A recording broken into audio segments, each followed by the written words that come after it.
Rain around some of the coasts across Wales and a few showers in the far north of Scotland. But as I say, most places just dry and cloudy. Again, some fog is possible, but with more cloud around, perhaps not quite as cold, certainly in the south, as it will be overnight tonight. Sunday then, generally a grey day, best chance of any sunny spells across northeastern parts of England and Wales, maybe northeast Scotland, but another band of rain coming in. That could be a little heavier and also turning very windy across Scotland during the course of Sunday with very blustery conditions overnight. Further south, the breeze will pick up a little bit, but generally a dry, cloudy day, and it is looking a little milder on Sunday compared to Saturday.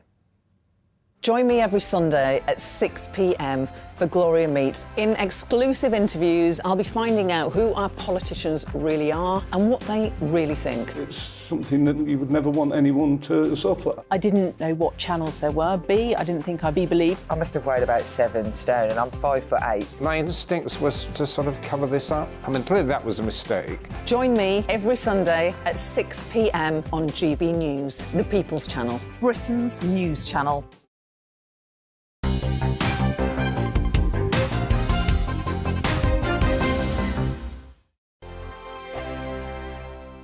I'm Simon Evans. Join me on GB News for Headliners at 11 p.m. What's the scoop? I'll be joined by 2 of the country's top comedians. That's right. As we take a look at tomorrow's newspapers tonight. We're going to get into trouble. If it's a big story, we'll be covering it. Spill some tea on him. There we go. But we'll also have some fun. I wouldn't stick up a bank. My father didn't love me. So anyway. Headliners every night from 11 on GB News, the People's Channel, Britain's news channel. Join me, Patrick Christys, Monday to Friday, 3 till 6. We tackle the day's news agenda like you've never seen before. It's high tempo, high octane, the most controversial topics, and the best guests. You will not be able to take your eyes and ears off it. I'm not afraid to ask the questions that you really want answered. 3 till 6 p.m, Monday to Friday on GB News, the People's Channel, Britain's news channel. Hi, Andrew Pierce here. Join me every Friday lunchtime for a proper no-nonsense debrief of the week's events. With special guests in the studio and the GB News team on the ground, I'll be getting you up to date with news, some intelligent discussion, and my own sharp take. The weekend starts here with me every Friday lunchtime on GB News, the People's Channel, Britain's news channel.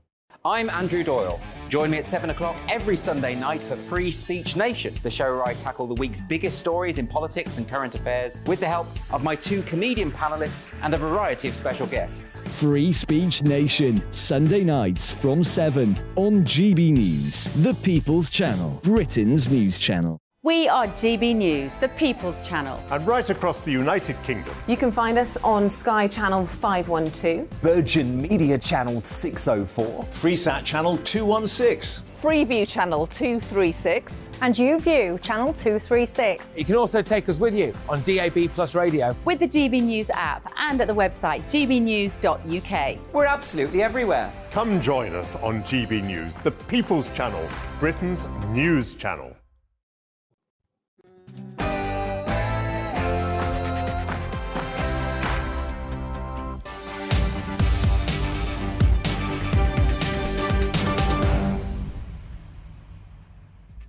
Welcome along, you're with me, Patrick Christys, on GB News, and we've got a cracker of a show lined up to finish your week on a flyer. Jeremy Hunt, our Chancellor, wants to cut tax and unleash Brexit benefits. He says he wants us all to believe in Britain more, but I want to know, would you vote Brexit again today if you had the chance? This is an absolute shocker for you.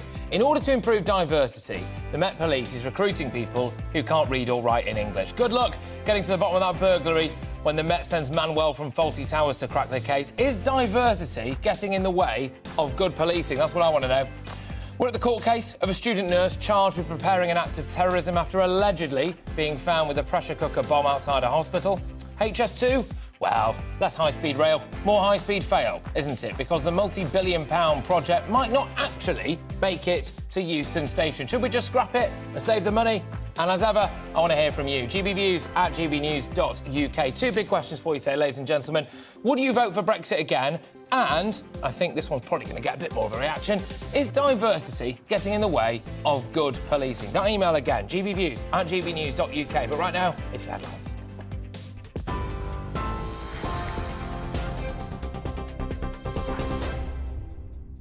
Good afternoon, it's 1 minute past 3. I'm Rhiannon Jones in the GB newsroom. The Chancellor has insisted the best tax cut for the UK is to cut inflation as he sets out his long-term plans for growing the economy. With inflation close to a 40-year high, Jeremy Hunt has reiterated the government's pledge to halve it this year. He's promised to use Brexit freedoms to boost growth and reverse what he calls a declinism attitude towards the economy. Some of the gloom is based on statistics that don't reflect the whole picture. Like every G7 country, our growth was slower in the years after the financial crisis than before it. But since 2010, the UK has grown faster than France, Japan and Italy. I want to ask you to help turn the UK into the world's next Silicon Valley. If anyone is thinking of starting or investing in an innovation or technology-centred business, I want them to do it here. Jeremy Hunt also confirmed today that HS2 will run to central London's Euston Station as planned. It follows reports the government was planning to scale back this leg of the project, instead terminating in a West London suburb. The rail link is costing over £44.6 billion, but supporting 22,000 jobs. Despite increasing costs due to soaring inflation, the Chancellor says it is a priority. An NHS hospital trust has been fined £800,000 after admitting failings in the care of a baby who died 23 minutes after birth. Nottingham University Hospitals Trust had their £1.2 million fine reduced after pleading guilty to providing unsafe care. It's the highest fine ever issued for failings in maternity care. Winter Sophia Andrews died in 2019 at the Queen's Medical Centre. Her mother, Sarah Andrews, says no financial penalty will bring Winter back. We thank the judge and recognise the delicate balance she has made to impose this significant fine, which we hope sends a clear message to trusts managers that they must hold patient safety in the highest regard. Sadly, we are not the only family harmed by the trust's failings. We feel that this sentence isn't just for Winter, but it's for all the other babies that have gone before and after her. A student nurse has appeared in court charged with planning a terror attack at an RAF base in North Yorkshire last year. 27-year-old Mohammed Farouk is also charged with possession of explosives after he was arrested outside a hospital in Leeds last Friday. A military bomb disposal team was called to the hospital and a maternity ward was evacuated as a precaution. He's due to appear at the Old Bailey next Friday. And a British teenager whose far-right videos influenced the gunman in an American mass shooting has been sentenced to 11.5 years. Daniel Harris from Derbyshire posted extremist videos calling for what he called the total extermination of subhumans. The videos were then shared by Peyton Gendron, who shot dead 10 people at a supermarket in Buffalo in New York. Manchester Crown Court heard the videos were also linked to Anderson Lee Aldrich, the only suspect in a shooting at a gay bar in Colorado. Back here, the family of a woman who lay dead in her flat for more than 3.5 years says she was abandoned and left to die by mental health services. Laura Winham, who had schizophrenia, was found at her flat in Surrey in 2021. Her family says they were unable to maintain contact as her condition caused her to believe they'd harm her. Laura's sister says social care teams turned a blind eye and forgot about her. Surrey County Council have offered their condolences and vowed to support the inquest. The King and Queen Consort have lit candles at Buckingham Palace to mark Holocaust Memorial Day. King Charles and Camilla spoke with Dr. Martin Stern, who survived a Nazi concentration camp during the Second World War. They also met Amuna Adam, a survivor of genocide in Darfur in Western Sudan. Today marks 78 years since Auschwitz-Birkenau, the largest Nazi death camp, was liberated. A day to remember all victims of genocide around the world. Well, the Israeli ambassador to the United Kingdom, Sipi Hotoveli, spoke to Arlene Foster about the importance of today.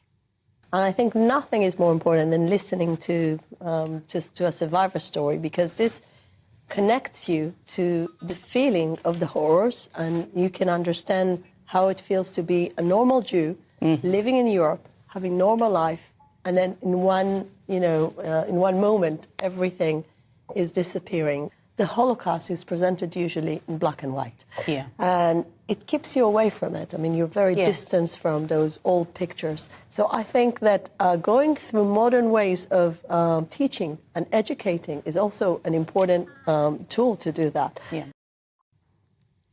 This is GB News. We'll bring you more as it happens. Now, though, it's over to you, Patrick.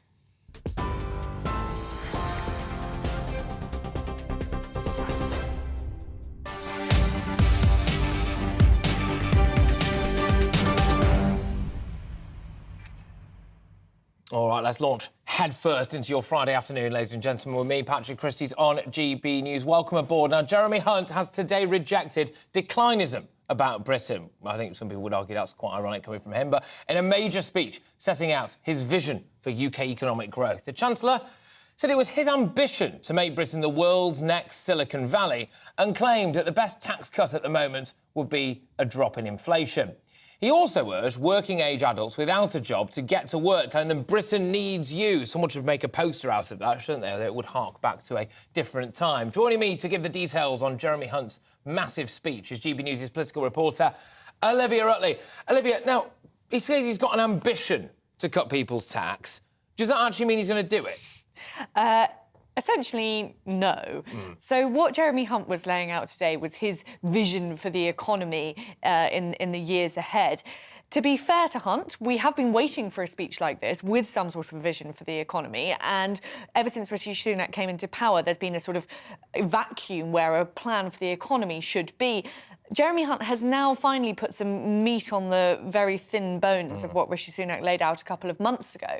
And the crux of the plan is to, as he puts it, turn Britain into the next Silicon Valley, to solve our productivity problem and to unleash Britain's genius, as he puts it. Gosh. Yeah. Can you imagine? Now, there weren't very many details about how he's going to fix the productivity crisis. There was something about getting older people back into work. We do know that we have a big problem with unemployment, people who aren't even searching for work but could be working. He also talked about regional hubs, mini Canary Wharfs all over the UK, which sounds quite expensive. But otherwise, there was very little. The big thing, which he sort of swerved around, was tax. And he said that he had an ambition to have a low-tax economy. He said at another point that he knows that a low-tax economy is the right way forward for Britain. But that was essentially code for he believes we can't afford to cut taxes now. Absolutely. And one of the big questions I was asking at the top of the show, ladies and gents, gbviews at gbnews.uk, is about whether or not you would vote for Brexit again. Now, don't worry, I'm not just randomly crowbarring Brexit back into a show. I think a lot of people do believe that debate has, well, it's been won, hasn't it? It has literally been won. However, in light of what Jeremy Hunt was saying, it was basically, look, believe in Brexit Britain. And if you're going to get people who don't need to work back into work, you have to appeal to their sense of patriotism and their sense of public duty. He's saying Britain needs you. Is that enough to convince people? I'm worried that people don't back Britain at the moment. Well, I think he got the sort of rhetoric right. We heard Rishi Sunak giving a very depressing speech on his sort of steps of Downing Street moment. And now at least Jeremy Hunt is sort of talking up Britain. But the problem is that the government just hasn't seized the regulatory freedoms that Brexit affords. And you know, the entire point, well, for lots of people, the whole point of Brexit was to be free from EU bureaucracy and red tape. But all the government has done so far is transfer EU laws into UK law. Of course, they had to do that for a transition time, but it's now been quite a long time. And there is no indication that once they get rid of all those EU laws, which they are planning to do over the course of this year, that they'll actually be replaced with much less regulation. There is a worry that pretty much everything is just going to be replicated again. Well, this is the concern. I'm hoping you might be able to shed some light on it, because I'm a bit guilty of this myself, ladies and gentlemen, which is you hear words like bureaucracy and red tape and regulation, and it's, snoozeville. You know, especially if Jeremy Hunt, you know, dull man number one, is delivering it. And what actual red tape, what bureaucracy, what regulation could be slashed, replaced? What areas can Britain be unshackled? Well, this is a bit of an issue because whenever you start talking about the areas where Britain could diverge from the EU, there are people who worry about any regulation is there for a purpose in most areas, and removing it does bring up some difficulties. So one obvious one is food safety, and we know we had that row over the Brexit referendum about chlorinated chicken. I mean, good grief. Can I just say on that, by the way, the idea that all of a sudden Britain would use its newfound freedom to make everybody's food poisonous is shocking. Why would we do this? The idea that just because we had the option to, we would deliberately tread all over workers' rights and we would deliberately make people's lives worse. Why would that be the route that we would take? Well, yeah, exactly. And on the chlorinated chicken argument, there is a decent argument that all Americans do eat chlorinated chicken, and we don't see they're huge famously numbers all right. of Americans. Well, they do, yeah. They might not be the healthiest bunch, but chlorinated chicken hasn't seemed to have harmed them too much so far. So there are areas like this where it'd be possible for Britain to diverge. Then you will definitely call this dull. But the Solvency II reforms, which is something that Jeremy Hunt mentioned. It keeps me awake at night, Solvency II. I tell you, rarely does a minute go by without Solvency II. Every time I close my eyes. Which pieces of regulation could be scrapped to unleash Brexit freedoms? Solvency II is one of them. It essentially makes it easier for businesses to operate. It just slashes some of that red tape that gets in the way of friction-free business. So there are these areas that we could remove friction from business, from food trade, from other forms of trade, open up trade with other countries.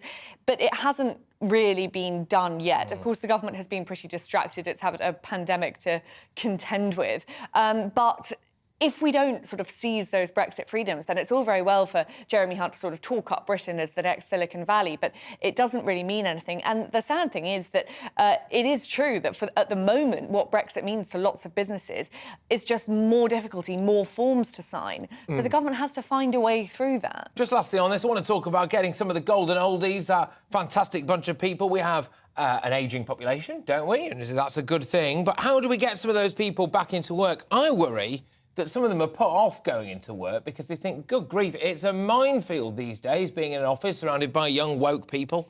Well, that could well be true. Another massive issue is the huge NHS waiting list, which sort of filters its way into every area of life. But there are plenty of people who would like to go back to work but can't because of a bad back or a bad hip, which needs to be treated. But they're so far down the NHS waiting list, they're just unable to get back into the workplace. And we know that that is a big source of untapped potential. OK, good stuff. Well, there we go. Jeremy Hunt doing his best today to try to close those devastating opinion polls that we brought to you yesterday exclusively in our GB News People's Poll, didn't we? Which did show that, frankly, the Tories are lagging behind in basically every single department, including economic competence. So Jeremy Hunt there doing his best, trying to reiterate the Tory pledges. Olivia, thank you very much, as ever. What a way to kickstart the show. I'm going to delve into the usually terrifying world of my inbox now, ladies and gentlemen. GBViews at gbnews.uk. The reason I was asking you this question is because Jeremy Hunt was saying he wants us to believe in Britain a bit more. He wants us all to go out and back Britain. Britain needs you.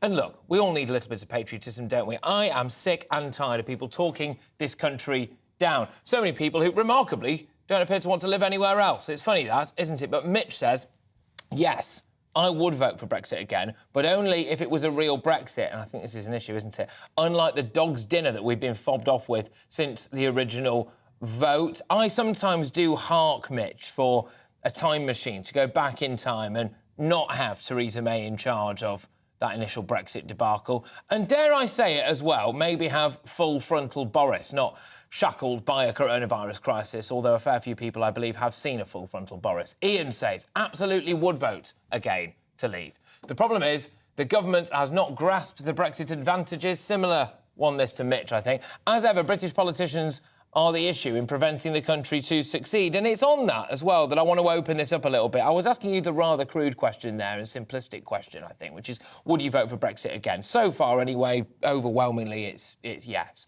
And I'm glad that you're saying that you would actually give some reasons as to why you would. You want to see it a little bit of a harder Brexit, judging by what you're saying so far. If not, of course, get in touch. Let me know why not. Maybe you didn't vote for Brexit the first time round. Fair enough. Tell me why that is. But is there a wider point here, which is that maybe so many people in society, including our political class, don't actually believe in Britain. Maybe they don't actually believe that we have the capacity to go and get people out, which means that it sounds a bit disingenuous sometimes when they say, Britain needs you, come on, get on your bike. It's the old get on your bike stuff, isn't it? Get yourself back to work. Well, if we're also being told from all the corners of the British media, pretty much, that Britain is a horrible cesspit full of racists and poor public services and underpaid workforces, etc., then why would you be inclined to go and back this country? One more one now. Chris says, I would always vote for Brexit.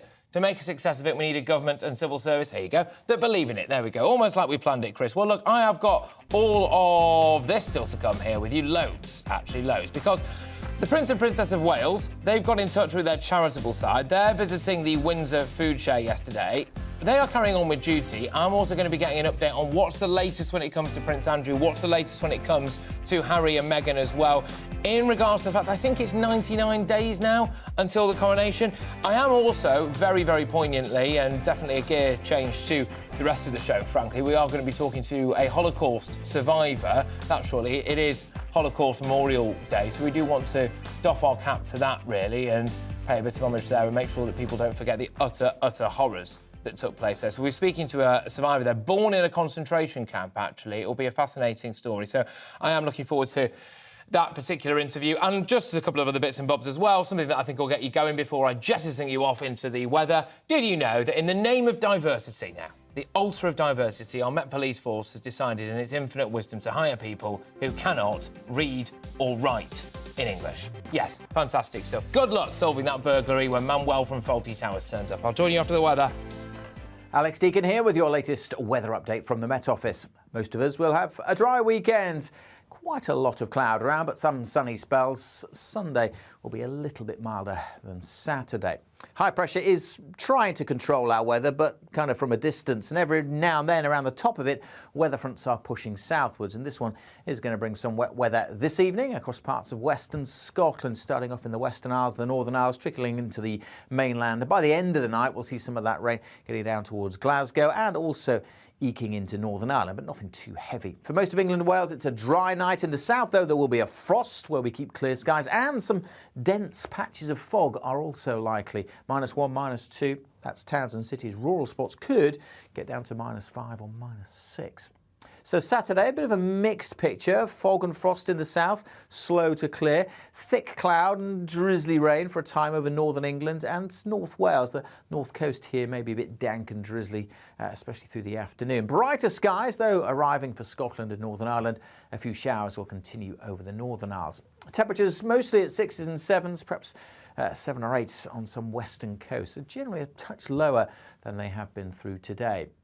On Saturday evening, again, most places will be dry. Just a little bit of drizzly rain around some of the coasts across Wales and a few showers in the far north of Scotland. But as I say, most places just dry and cloudy. Again, some fog is possible, but with more cloud around, perhaps not quite as cold, certainly in the south, as it will be overnight tonight. Sunday then, generally a grey day. Best chance of any sunny spells across northeastern parts of England and Wales, maybe northeast Scotland. But another band of rain coming in. That could be a little heavier and also turning very windy across Scotland during the course of Sunday with very blustery conditions overnight. Further south, the breeze will pick up a little bit, but generally a dry, cloudy day. And it is looking a little milder on Sunday compared to Saturday.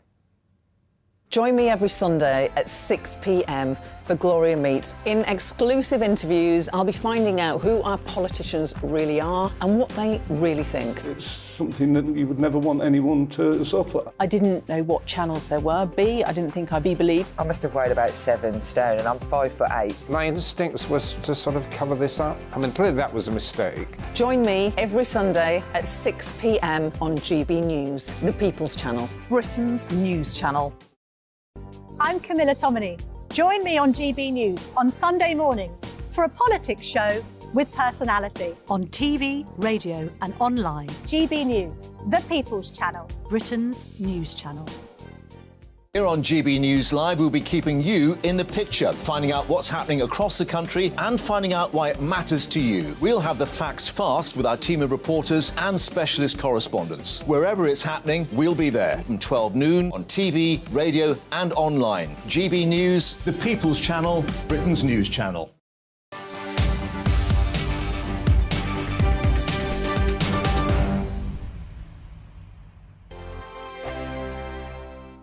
Monday to Thursday, 9 p.m. till 11 p.m. Join me, Dan Wootton. I'll bring you the sharpest takes and hottest debates. Do you not believe in prison? I don't believe in prison. I'm completely stunned. I guarantee you there'll be no spin, no bias, no censorship. I actually was personally quite offended by it. And no reason to go to bed. So I guess they've always been quite woke. That's Dan Wootton tonight on TV, radio and online. Monday to Thursday from 9 p.m. till 11 p.m. on GB News. The People's Channel, Britain's news channel. Hello, I'm Michelle Dewberry, and you can join me every weekday 6 till 7 on Jubes and Kerr. You're an inspiration to us all. Clip that bit up. Well, you are. That's my ringtone. My political ambitions are, those days are gone, I can tell you. She's only teasing. Go on. He's probably going to want to lay down now. I'll give him 2 minutes to have one. Let's respectfully disagree. That's what we like on Jubes and Kerr. Come and join us. GB News, the People's Channel. Michelle Dewberry, weekday evenings at 6 o'clock. I'm Andrew Doyle. Join me at 7 o'clock every Sunday night for Free Speech Nation, the show where I tackle the week's biggest stories in politics and current affairs with the help of my 2 comedian panellists and a variety of special guests. Free Speech Nation, Sunday nights from 7 on GB News, the People's Channel, Britain's news channel. I'm Michael Portillo. Join me on GB News on a Sunday morning for topical discussion, debate, arts and culture, and sometimes even ethical dilemmas. I don't always agree with you, Michael. Michael Portillo, Sundays on GB News, the People's Channel, Britain's news channel. He's the king of breakfast TV, and he's back. Eamon Holmes, back on the TV with me this morning. Even remember my name. I know, it's been 4 months. You have holy water by your bed? Oh, yes. Oh, already to bless. Yeah. Oh, Eamon. Oh. Why do you not believe anything I say? Eamon Holmes back on GB News Breakfast at 6 a.m. This year on GB News, we've got brand new members in the family. Join us. Across the entire United Kingdom, we cover the issues that matter to you. GB News will always stay honest, balanced and fair. We want to hear whatever is on your mind. And we don't talk down to you. The establishment had their chance. Now we're here to represent you. Britain's watching. Come join us on GB News, the People's Channel, Britain's news channel. We are GB News, the People's Channel. and right across the United Kingdom. You can find us on Sky Channel 512. Virgin Media Channel 604. Freesat Channel 216. Freeview Channel 236. And YouView Channel 236. You can also take us with you on DAB Plus Radio. With the GB News app and at the website gbnews.uk. We're absolutely everywhere. Come join us on GB News, the People's Channel, Britain's news channel.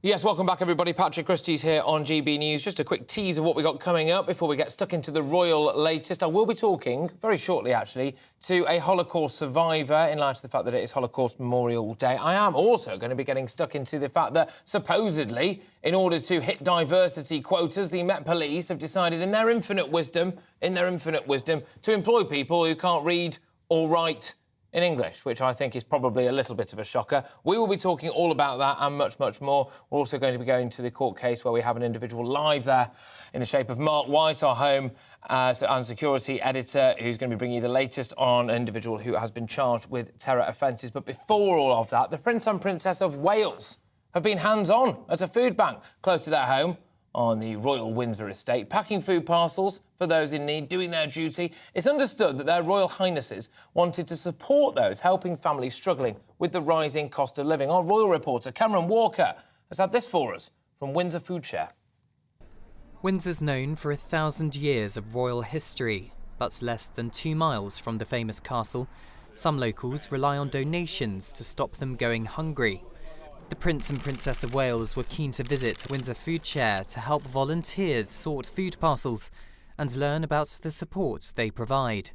Sarah Kember, who manages the service, thinks the free time people give up to help others is invaluable. I'm so lucky. We have such an amazing bunch of volunteers willing to do stuff for us and come in and help. They do deliveries to people's homes, collect from supermarkets for us. And without them, it wouldn't be possible. Without donations we receive from the local community and the local supermarkets, again, just wouldn't be possible. William and Catherine learnt how demand has soared due to the rising cost of living.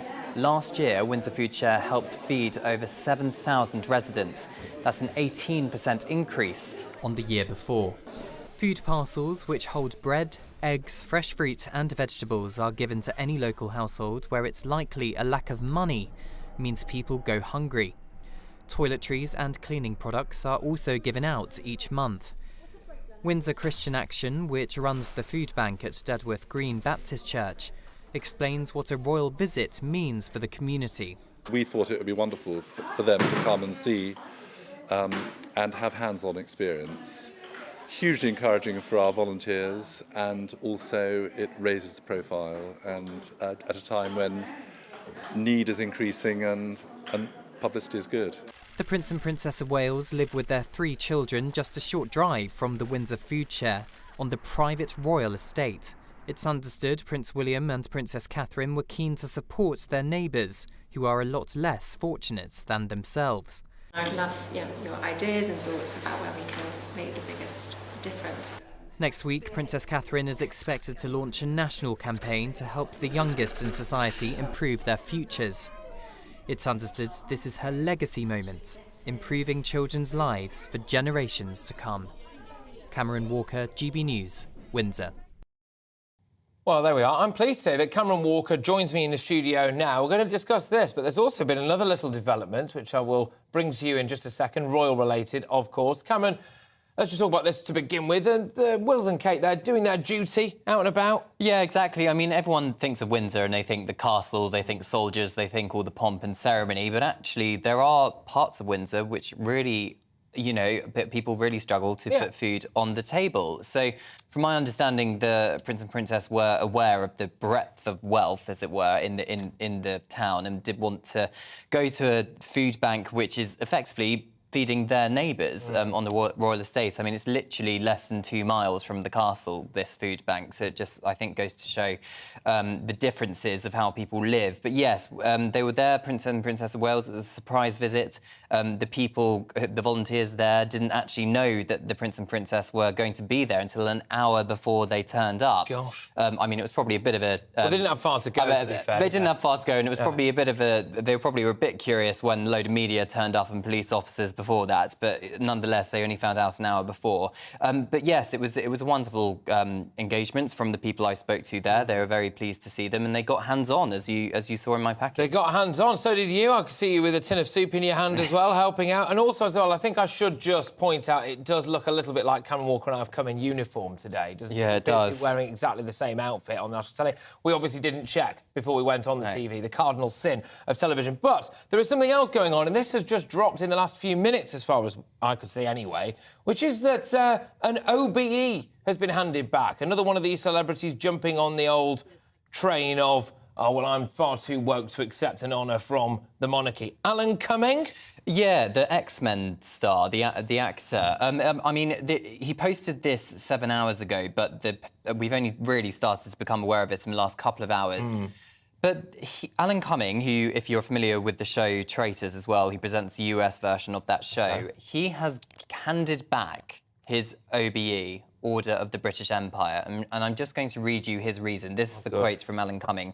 The Queen's death and the ensuing conversations about the role of monarchy, and especially the way the British Empire profited at the expense and death of Indigenous people across the world, really opened my eyes. Also, thankfully, times and laws in the US have changed, and the great good the award brought to the LGBTQ+ community back in 2009 is now less potent. That's why he got his OBE for services to advocacy for LGBT issues. So I returned my award, less potent misgivings, and I have been associated with the toxicity of the British Empire, and I have returned my award. Yeah. Gosh, well, look, I am sure, for what it's worth, that all of the marginalised people in the world right now, both historically and today, will be breathing a big sigh of relief that Alan Cumming has handed his OBE back. But this is part of a wider push, I think, and concerns, isn't it, now? Because, look, whichever way you try to dress this up, there clearly are a huge number of people out there who, unfortunately, see the monarchy as intrinsically linked with historical wrongs. Well, there are two sides to this story, aren't there? I mean, it is a well-known fact that way back when, you know, 200-300 years ago, I think it started with the reign of Queen Elizabeth I, the British Empire was involved in slavery, and the British royal family did indirectly profit, perhaps, from that. However, the King Charles has acknowledged on a number of occasions now that we need to acknowledge the wrongs which shape our past. That's what he said during one of his speeches. Clearly, the British honours system is designed to really elevate ordinary members of the public who have done good work for their communities, and I think a vast majority still see it as a great honour if they're invited to Buckingham Palace to receive an award from a member of the royal family. Unfortunately, fortunately or unfortunately, whichever way you look at it, the honours system is member of the British Empire, Order of the British Empire, etc. But I think it's British tradition, really, and I think the honours system has no link, really, to the historical slave trade. No, well, indeed. And, well, look, thank you very much for that, Cameron. Cameron Walker, our royal reporter, bringing you a couple of royal-related stories. What do you make, ladies and gentlemen, of these people handing back as some kind of dirty protest, really, the honours given to them by our monarchy for various different services? I find it quite offensive. And to be honest with you, if you don't want it, you don't see it quite literally as a badge of honour, then you're more than welcome to hand it back. I wouldn't turn my nose up at one, that's for sure, though I would go to the opening of a fridge door, to be fair. I'm just going to delve into the inbox quickly before we head over to get your latest headlines, tease a little bit what we've got coming up as well. We're going to be talking about the fact that now, thanks to a relentless push for diversity, it appears, get this, that our Met Police are employing people who can't speak English, which I think is probably a little bit of a shocker. If your house has just been broken into or you need that murder solving, might be nice if you could communicate with the individual who's going to be investigating it or taking your call. The other overarching question, in light of what Jeremy Hunt said earlier, which is that we need to believe in Britain more. I've been asking you whether or not you would back Brexit again. And it's a very common theme here. Like Carol, she says, yes, count me in, it's a must. But John goes on to say, how can I believe in Britain when it appears that our politicians don't even believe in it themselves? And that's right. What happened to a little bit of optimism, ladies and gentlemen? Look, make sure you stay locked into me here, Patrick Christys on GB News, because I've got an action-packed final half hour of this particular hour right here coming your way very, very shortly, including this one very quickly, actually. Today is Holocaust Memorial Day, and it's nearly 80 years since the liberation of Auschwitz. I will be speaking to a Holocaust survivor in just a few moments. Stay tuned. Now, though, it's the headlines.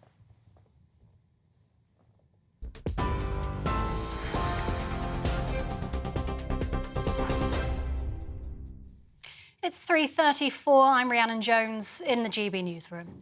The Chancellor's insisted the best tax cut for the UK is to cut inflation as he sets out his long-term plans for growing the economy. With inflation close to a 40-year high, Jeremy Hunt has reiterated the government's pledge to halve it this year.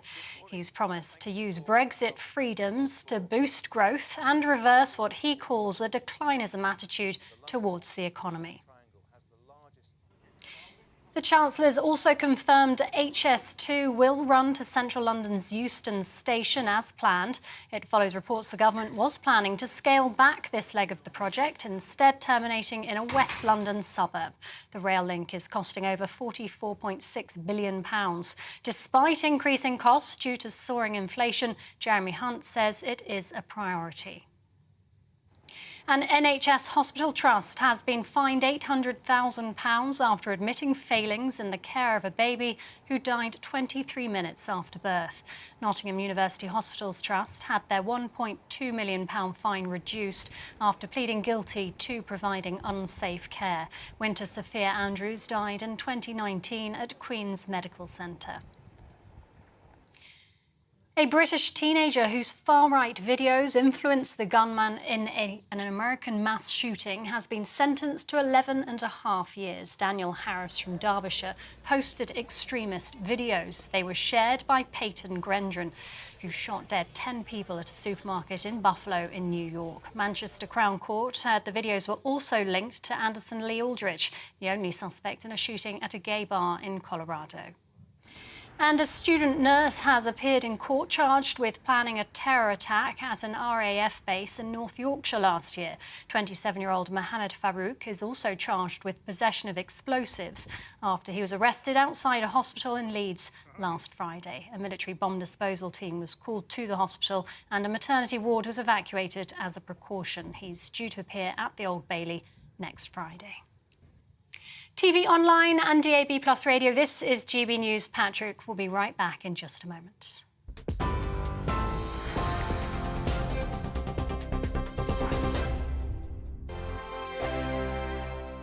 He's the king of breakfast TV and he's back. Eamon Holmes, back on the TV Surprised with me this morning. Even remember my I name. know, it's been 4 months. You have holy water by your bed? Oh yes, Oh, good. already to bless. Oh, Eamon. Oh. Why do you not believe anything I say? Eamon Holmes back on GB News Breakfast at 6 a.m. Every weekend, it's Mark Dolan Tonight. Bigger and better, starting at 8 p.m. Friday and Saturday. Can't be too safe. Bring it on. Has there ever been a more innuendo feature? And Sundays, we're on at 9. It's ridiculous. Just get on with it. Maybe you should get a proper job. Only on GB News, the People's Channel, Britain's news channel. I'm Michael Portillo. Join me on GB News on a Sunday morning for topical discussion, debate, arts and culture, and sometimes even ethical dilemmas. I don't always agree with you, Michael. Michael Portillo, Sundays on GB News, the People's Channel, Britain's news channel. Hello, I'm Michelle Dewberry, and you can join me every weekday 6 till 7 on Jubes and Kerr. You're an inspiration to us all. Clip that bit up. Well, you are. That's my ringtone. My political ambitions are, those days are gone, I can tell you. She's only teasing. Go on. He's probably going to want to lay down now. I'll give him 2 minutes to have one. Let's respectfully disagree. That's what we like on Jubes and Kerr. Come and join us. GB News, the People's Channel. Michelle Dewberry, weekday evenings at 6 o'clock. Monday to Thursday on GB News, it's Bev Turner Today from 10 a.m. We're going to be here for you, our GB News family, to keep you up to date, but also make you smile. There's a guy who went from puberty to adultery. And I can't wait to bring a few of my own opinions. I have no time for cultural totalitarianism. We'll engage in passionate, but always polite debate, with your thoughts and opinions at the centre of it all. Only on GB News, the People's Channel, Britain's news channel.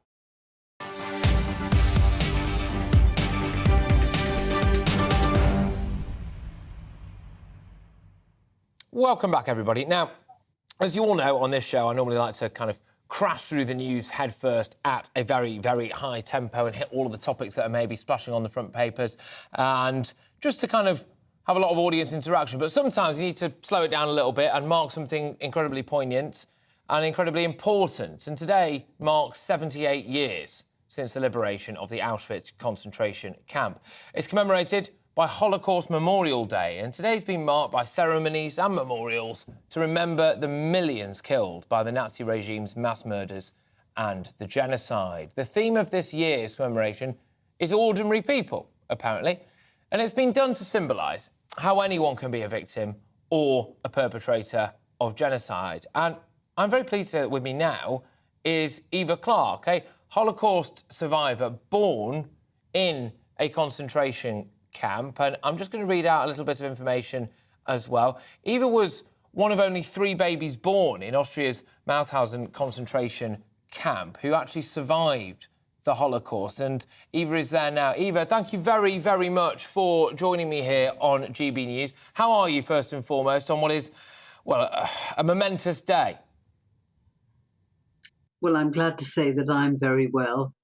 And I think I can tell you that the other 2 babies are also very well. Oh, good. OK. Well, look, what does this day really mean for you? Well, obviously, it is a very poignant day because this is when I remember all of my family who perished in Auschwitz. And I come from quite a large, extended family. And my mother and I were almost the only survivors from our immediate family. So it is very poignant. And my mother lived to a ripe old age of 96, and she always marked this day, either with Holocaust Memorial Day ceremonies when she lived with my husband and I here in Cambridge, or before that when she was living in Cardiff. She always attended every year the ceremony there. Yeah, absolutely. Now, this is a bit of a difficult question to ask, and I'm sure it's going to be a bit of a difficult one emotionally to answer, but one of the main reasons behind commemorating days like today, Holocaust Memorial Day, is to try to remind people of those horrors, to try to make sure that those horrors don't happen again. And I am sure that your mother must have expressed to you some of the stories of what it was like in a concentration camp. And if it's all right with you, would you be OK to maybe relay a couple of those things to our viewers and to our listeners, please? Oh, right. It's very difficult to know either where to begin or what to tell you, because my mother was incredibly in concentration camps for 3.5 years. That is a remarkably long period of time. And she said the main reason for that was that she was young, strong, and well able to work. And she said luck had an awful lot to do with it. And she is one of the very few people, at least I've never heard of any others, who actually volunteered to go to Auschwitz. And the reason she volunteered to go to Auschwitz was because my father had been sent at the end of September 44, and she volunteered to go the next day because she had absolutely no idea where he'd been sent. And having survived 3 years up to that point, she thought, well, nothing could get any worse.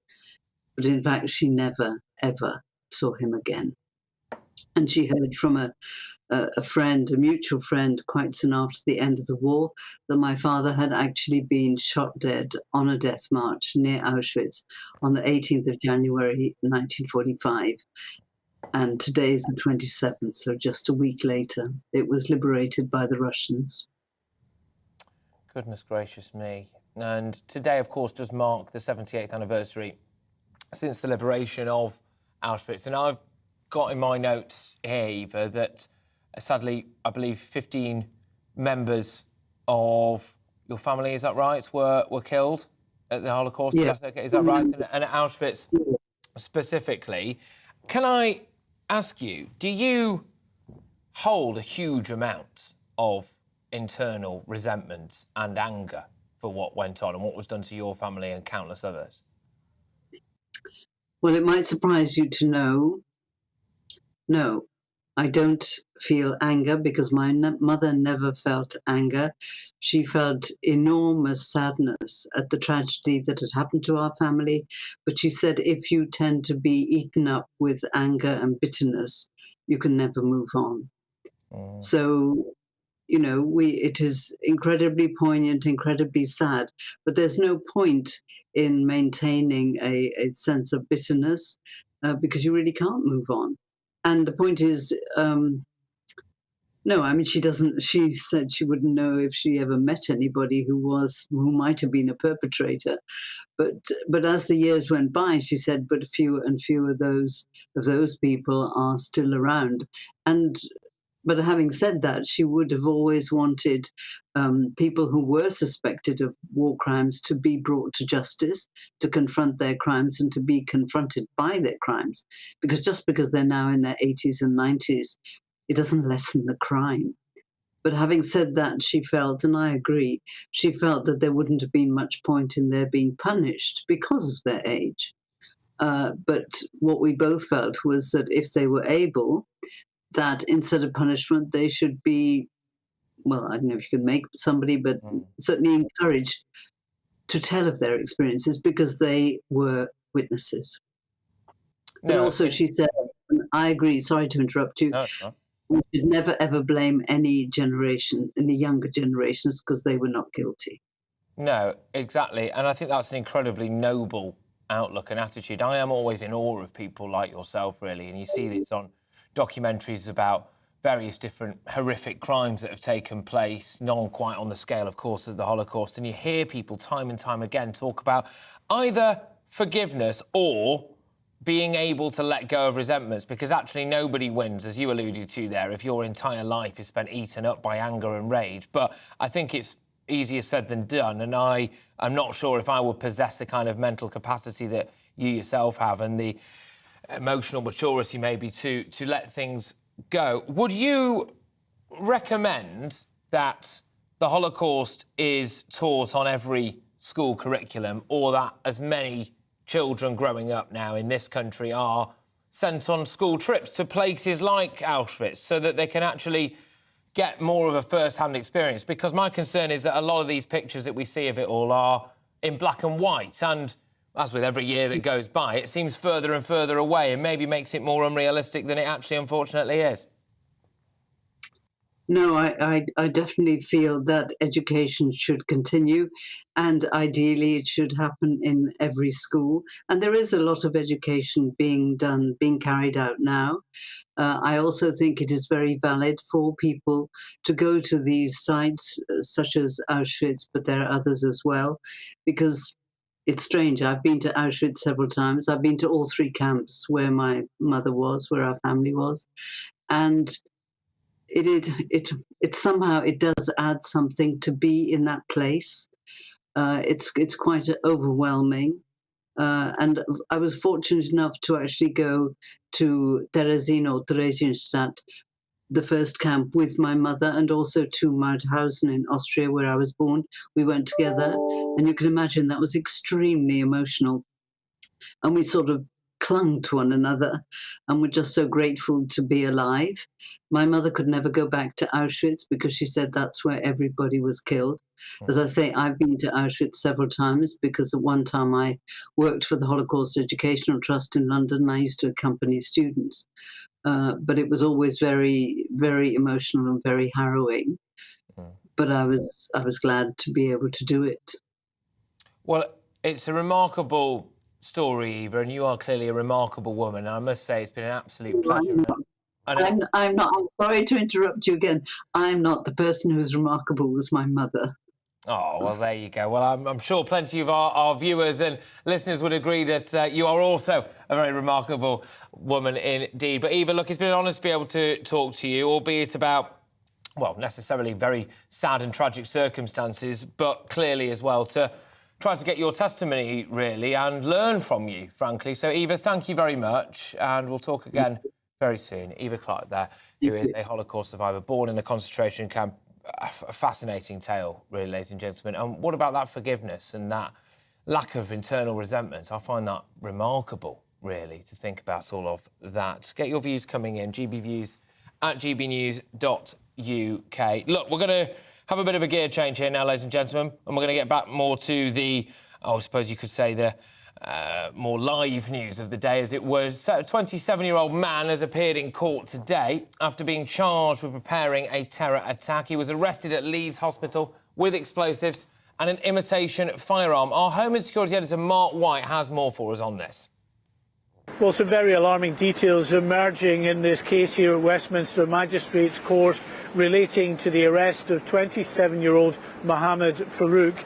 He was detained outside St James's Hospital in Leeds around 4:30 last Friday morning after a telephone call to the police from a worried member of the public.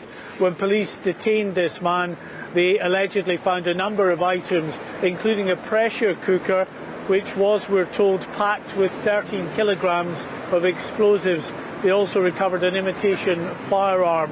The military bomb disposal unit was called to the scene. They carried out an examination of the contents of that pressure cooker and deemed it as a viable device.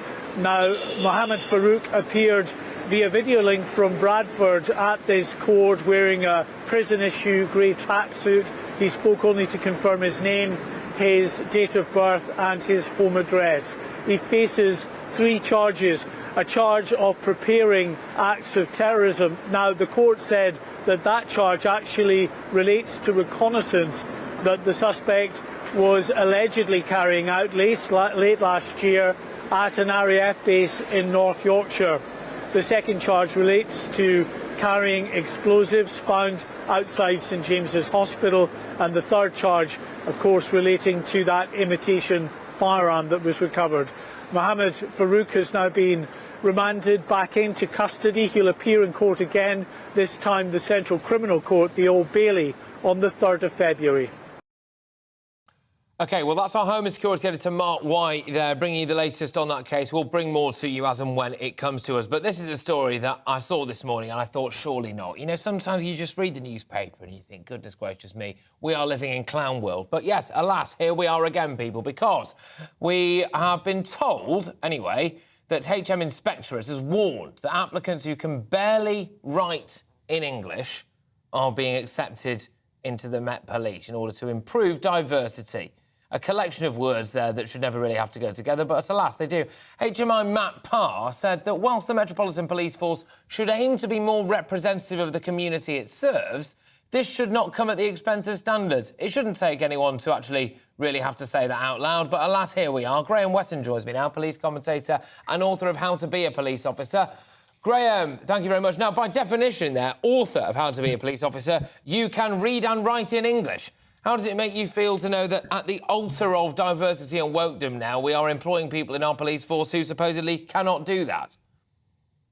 I think, well, it's the words from the HMRC are music to my ears. Actually, it should go without saying, as you rightly said, that you should be able to read and write legibly in English to be a police officer. I taught recruits for about 7 years. We had many people from different backgrounds, diverse backgrounds, different countries, etc. Some whose English wasn't their first language. And learning the law is really challenging and really difficult. Learning the definitions, etc. But then being able to construct like a crime report, write an investigation, you do need more than just a basic level of knowledge of writing and understanding English. Yes, one would have thought that this was a prerequisite, really, of being anywhere near our police force. I read with some interest that there is quotas. There has got to be a quota these days. If your institution doesn't have a quota, you're a frothing racist organisation, let me tell you that much. But the Met apparently set a quota of 40% of its officers, its recruits, being from the black and ethnic minority communities by 2023. It's 2023. Supposedly, only 17% are now BAME. Why on earth does the Met Police have to be looking at 40%, nearly half of its recruits coming from black and ethnic minority communities, if indeed it does mean you end up recruiting some people who can't speak English? I think it comes back to again, dare I say it, some politicians, people in society saying that the police should be more representative of the community they serve. And I understand that should happen. But by the same token, you need to recruit the right people, not just hit boxes and tick boxes and hit targets. And this is where the targets take over actual recruiting. So there'll be cases of people actually applying to be a police officer and being pushed aside because they don't quite fit a particular box.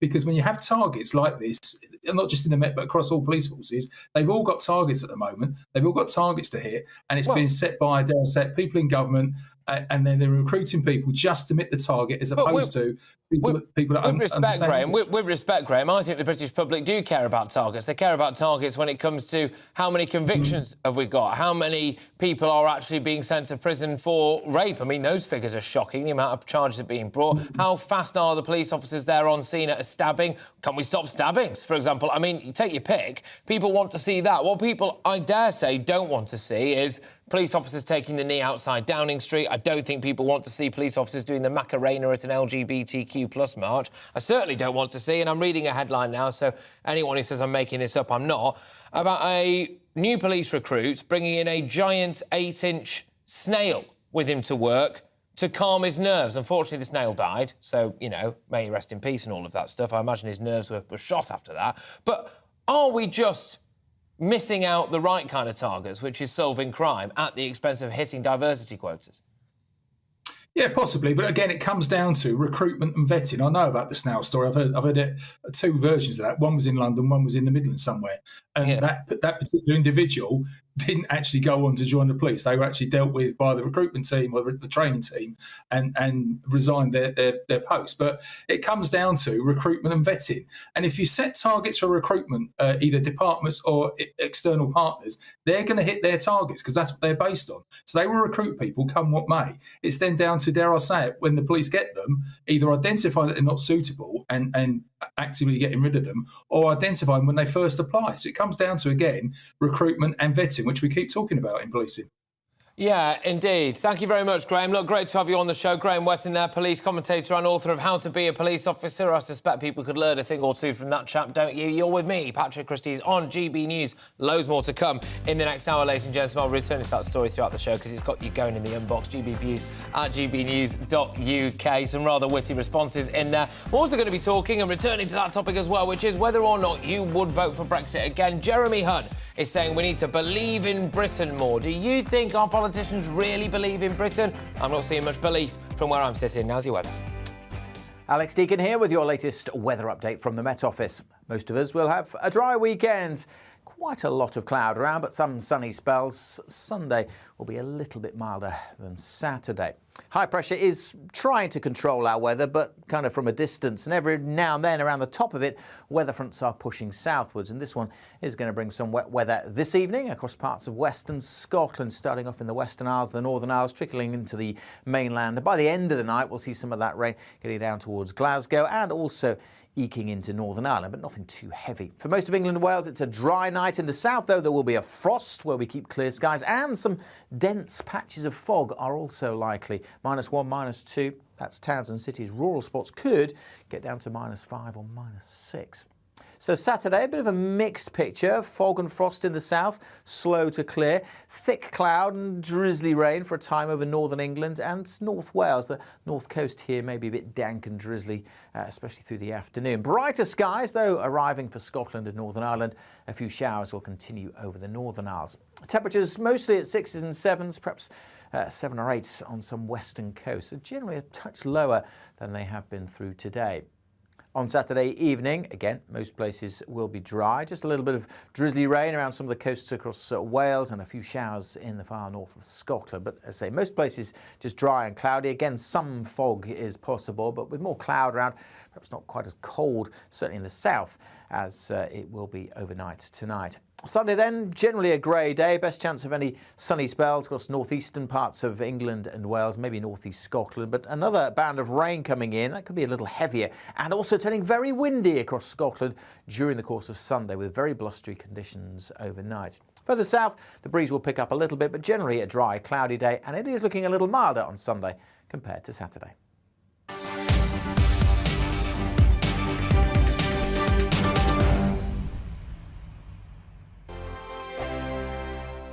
I'm Simon Evans. Join me on GB News for Headliners at 11 p.m. What's the scoop? I'll be joined by 2 of the country's top comedians. That's right. As we take a look at tomorrow's newspapers tonight. We're going to get into trouble. If it's a big story, we'll be covering it. Spill some tea on him.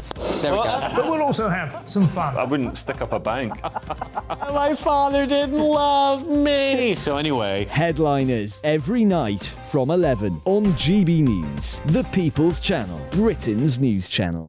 Join me, Patrick Christys, Monday to Friday, 3 till 6. We tackle the day's news agenda like you've never seen before. It's high tempo, high octane, the most controversial topics and the best guests. You will not be able to take your eyes and ears off it. I'm not afraid to ask the questions that you really want answered. 3 till 6 p.m, Monday to Friday on GB News, the People's Channel, Britain's news channel. Hi, Andrew Pierce here. Join me every Friday lunchtime for a proper no-nonsense debrief of the week's events. With special guests in the studio and the GB News team on the ground, I'll be getting you up to date with news, some intelligent discussion and my own sharp take. The weekend starts here with me every Friday lunchtime on GB News, the People's Channel, Britain's news channel. I'm Andrew Doyle. Join me at 7 o'clock every Sunday night for Free Speech Nation, the show where I tackle the week's biggest stories in politics and current affairs with the help of my 2 comedian panellists and a variety of special guests. Free Speech Nation, Sunday nights from 7 on GB News, the People's Channel, Britain's news channel. We are GB News, the People's Channel. And right across the United Kingdom. You can find us on Sky Channel 512, Virgin Media Channel 604, Freesat Channel 216, Freeview Channel 236, And YouView Channel 236. You can also take us with you on DAB Plus Radio, with the GB News app and at the website gbnews.uk. We're absolutely everywhere. Come join us on GB News, the People's Channel, Britain's news channel.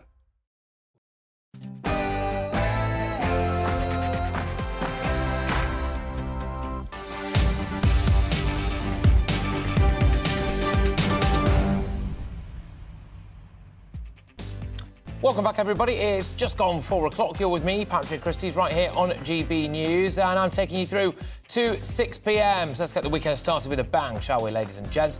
Jeremy Hunt, our Chancellor, wants to get the golden oldies back into work. He's told people who aren't in employment that Britain needs them. He's also said that it's his ambition to make Britain the world's next Silicon Valley. Is Hunt the man to get Britain's economy going? I want to know whether or not you really believe in Britain. Would you vote for Brexit again if you had the chance? Also, the final stop of HS2 has been cast into doubt after the Sun newspaper reported this morning that it wouldn't be terminating in central London anymore. Instead, it's been claimed that it'll finish at suburbs in the west of the capital. Jeremy Hunt has since rebuked this claim. We'll bring you the latest on that. HS2, bit of an expensive vanity project, is it? How do you feel about HS2? It normally gets you all going. More though, are foreign workers the solution to Britain's struggle to fill the labour shortages? We're always looking abroad, aren't we? The PM's looking to grow the economy by filling 1.3 million empty posts with foreign students. It's interesting, isn't it? Because Jeremy Hunt wants to fill them with the elderly. Now we're looking at foreign students. What about young people in this country? Is it really the answer? I don't know. What do you think? That's still to come. I'm also going to be talking, of course, about the curious case of our Met Police in a desperate push for diversity, managing to recruit people who can't speak or write in English, which I think is a bit of a shocker. GBViews at gbnews.uk. I've got all of those things coming up for you and much, much more.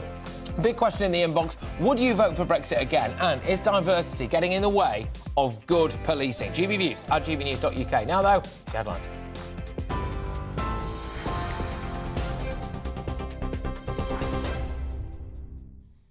Patrick, thank you. It's 1 minute past 4. I'm Tatiana Sanchez in the GB newsroom. The Chancellor has insisted the best tax cut for the United Kingdom is to cut inflation. That's as he sets out his long-term plans for growing the economy. With inflation close to a 40-year high, Jeremy Hunt has reiterated the government's pledge to halve it this year. He's promised to use Brexit freedoms to boost growth and reverse what he calls a declinism attitude towards the economy. On statistics that don't reflect the whole picture. Like every G7 country, our growth was slower in the years after the financial crisis than before it. But since 2010, the UK has grown faster than France, Japan and Italy. I want to ask you to help turn the UK into the world's next Silicon Valley. If anyone is thinking of starting or investing in an innovation or technology-centred business, I want them to do it here. Well, Jeremy Hunt has also confirmed today HS2 will run to central London's Euston Station as planned. It follows reports the government was planning to scale back this leg of the project, instead terminating in a West London suburb. The rail link is costing over £44.6 billion, but supporting 22,000 jobs. Despite increasing costs due to soaring inflation, the Chancellor says it is a priority. An NHS hospital trust has been fined £800,000 after admitting failings in the care of a baby who died 23 minutes after birth. Nottingham University Hospitals Trust had their £1.2 million fine reduced after pleading guilty to providing unsafe care. It's the highest fine ever issued for failings in a maternity care. Winter's Sophia Andrews died in 2019 at the Queen's Medical Centre. Her mother, Sarah Andrews, says no financial penalty will bring her daughter back.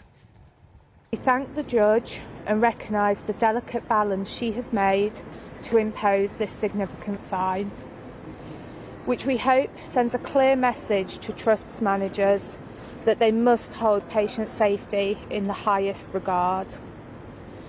Sadly, we are not the only family harmed by the trust's failings.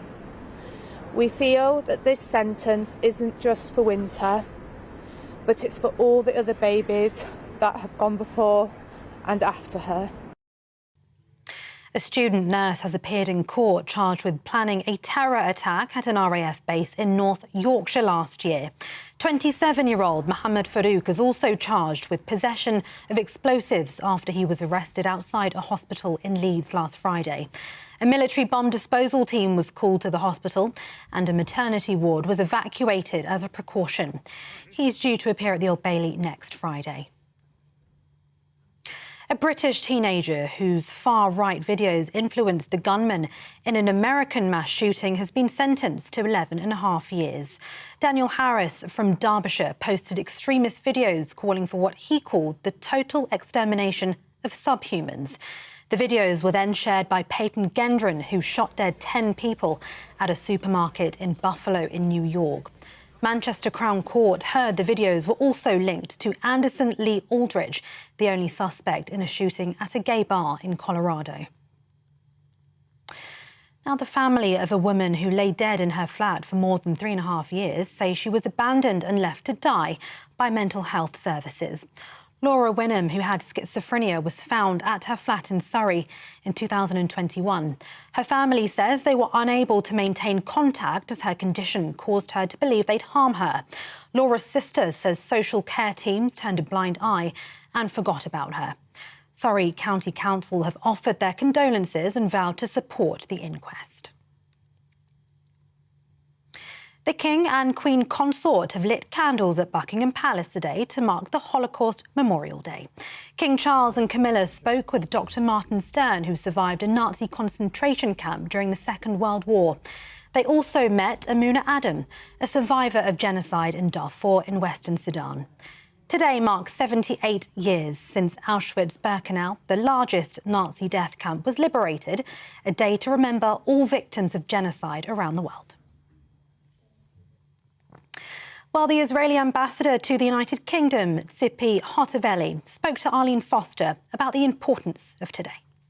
And I think nothing is more important than listening to a survivor story, because this connects you to the feeling of the horrors, and you can understand how it feels to be a normal Jew living in Europe, having normal life, and then in one moment, everything is disappearing. The Holocaust is presented usually in black and white. Yeah. And it keeps you away from it. I mean, you're very distanced from those old pictures. So I think that going through modern ways of teaching and educating is also an important tool to do that. Yeah.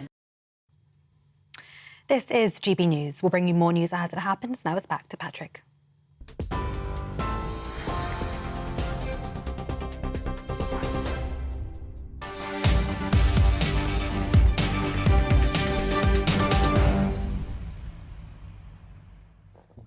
Well, welcome back, everybody. You're with me, Patrick Christys, on GB News. Now, Jeremy Hunt has today rejected declinism about Britain in a major speech setting out his vision for UK economic growth. The Chancellor said it was his ambition to make Britain the world's next Silicon Valley and claimed that the best tax cut at the moment would be a drop in inflation. He also urged working-age adults without a job to get back into work, telling them Britain needs you. Joining me to give the details on Jeremy Hunt's speech is GB News' political reporter. It's Olivia Utley. So he's kind of sabre-rattling here, isn't he? He's saying, come on, Britain needs you. Get yourself back to work, golden oldies. Yeah, so we know that there is a big problem in our economy with working-age people not working for whatever reason, whether that's just because they've decided that they're financially secure enough not to need to, or because they're on one of these extremely long NHS waiting lists and have a condition which is preventing them from going back to work. But Jeremy Hunt is part of his plan to solve Britain's productivity puzzle, as he calls it, is to get those people back into work. His vision seems to be of a sort of Silicon Valley in Britain, is what he calls it. But there are plenty of people on the Conservative backbenches and in the wider public who are worried that vision doesn't really link up with what he's trailing for the budget ahead. Exactly. Can I just interject at this particular point? Because in order to get people back to work, and in order to get people really believing in Britain, you've got to have some bluster. You've got to have some passion, haven't you, for this country? You've got to make it seem like you really love this country. I believe I have a little clip of Jeremy Hunt now, just delivering this message. Let's just have a listen to this. Some of the gloom is based on statistics that don't reflect the whole picture. Like every G7 country, our growth was slower in the years after the financial crisis than before it. But since 2010, the UK has grown faster than France, Japan and Italy. I want to ask you to help turn the UK into the world's next Silicon Valley. If anyone is thinking of starting or investing in an innovation or technology-centred business, I want them to do it here. Oh, flipping heck, he could bring a tear to a glass eye, couldn't he? I mean, you wouldn't. It's good if it's not in telesales. Or go on, please buy this mug. Just buy, please, for the love of God. Buy this mug. The wolves are at my door. I mean, Olivia, he's not exactly trying to instill confidence in people, is he? He sounds apologetic for Britain. No, the MPs have said to me that there's sort of something of the Undertaker about Jeremy. Something of the Undertaker. about Jeremy Hunt's delivery. And actually, there's an argument that feeds through into the substance of what he's saying too, because he's saying all this nice rhetoric about believing in Britain and pushing back against the declinist narrative. But there are plenty of people who would argue, well, the simplest, quickest way to level up Britain is to cut people's taxes, to cut corporation tax, to allow businesses to invest in their staff, to allow ordinary people to do better for their families and to send them to better schools or whatever it is, to sort of empower the ordinary person to level up. But Jeremy Hunt, in his slightly morose way, keeps telling us that simply isn't possible for now. And fair enough, that might be the correct strategy, that he believes that cutting inflation is far more important than that, and that cutting inflation is impossible while cutting tax at the same time. Economists will debate that, but that is Hunt's position. So that's his position, all right. So realistically, not the most inspiring man. As you've said there, you don't really want to be described to you as that Jeremy. He's a nice lad. Something of the Undertaker about him. There we are. I'm surprised he didn't arrive to that particular press conference in a hearse. Olivia, thank you very much. Olivia Rutley there, GB News' political reporter, bringing you bang up to date from Jeremy Hunt's wake. Anyway, joining me now is Shankar Singham, who's CEO of Competere and former advisor to UK Secretary of State for Trade and the United States Trade Representative. Great stuff. So, look, Jeremy Hunt is saying, come on, we need to believe in Britain. We need to stop accepting declinism. Come on, give us something to believe in.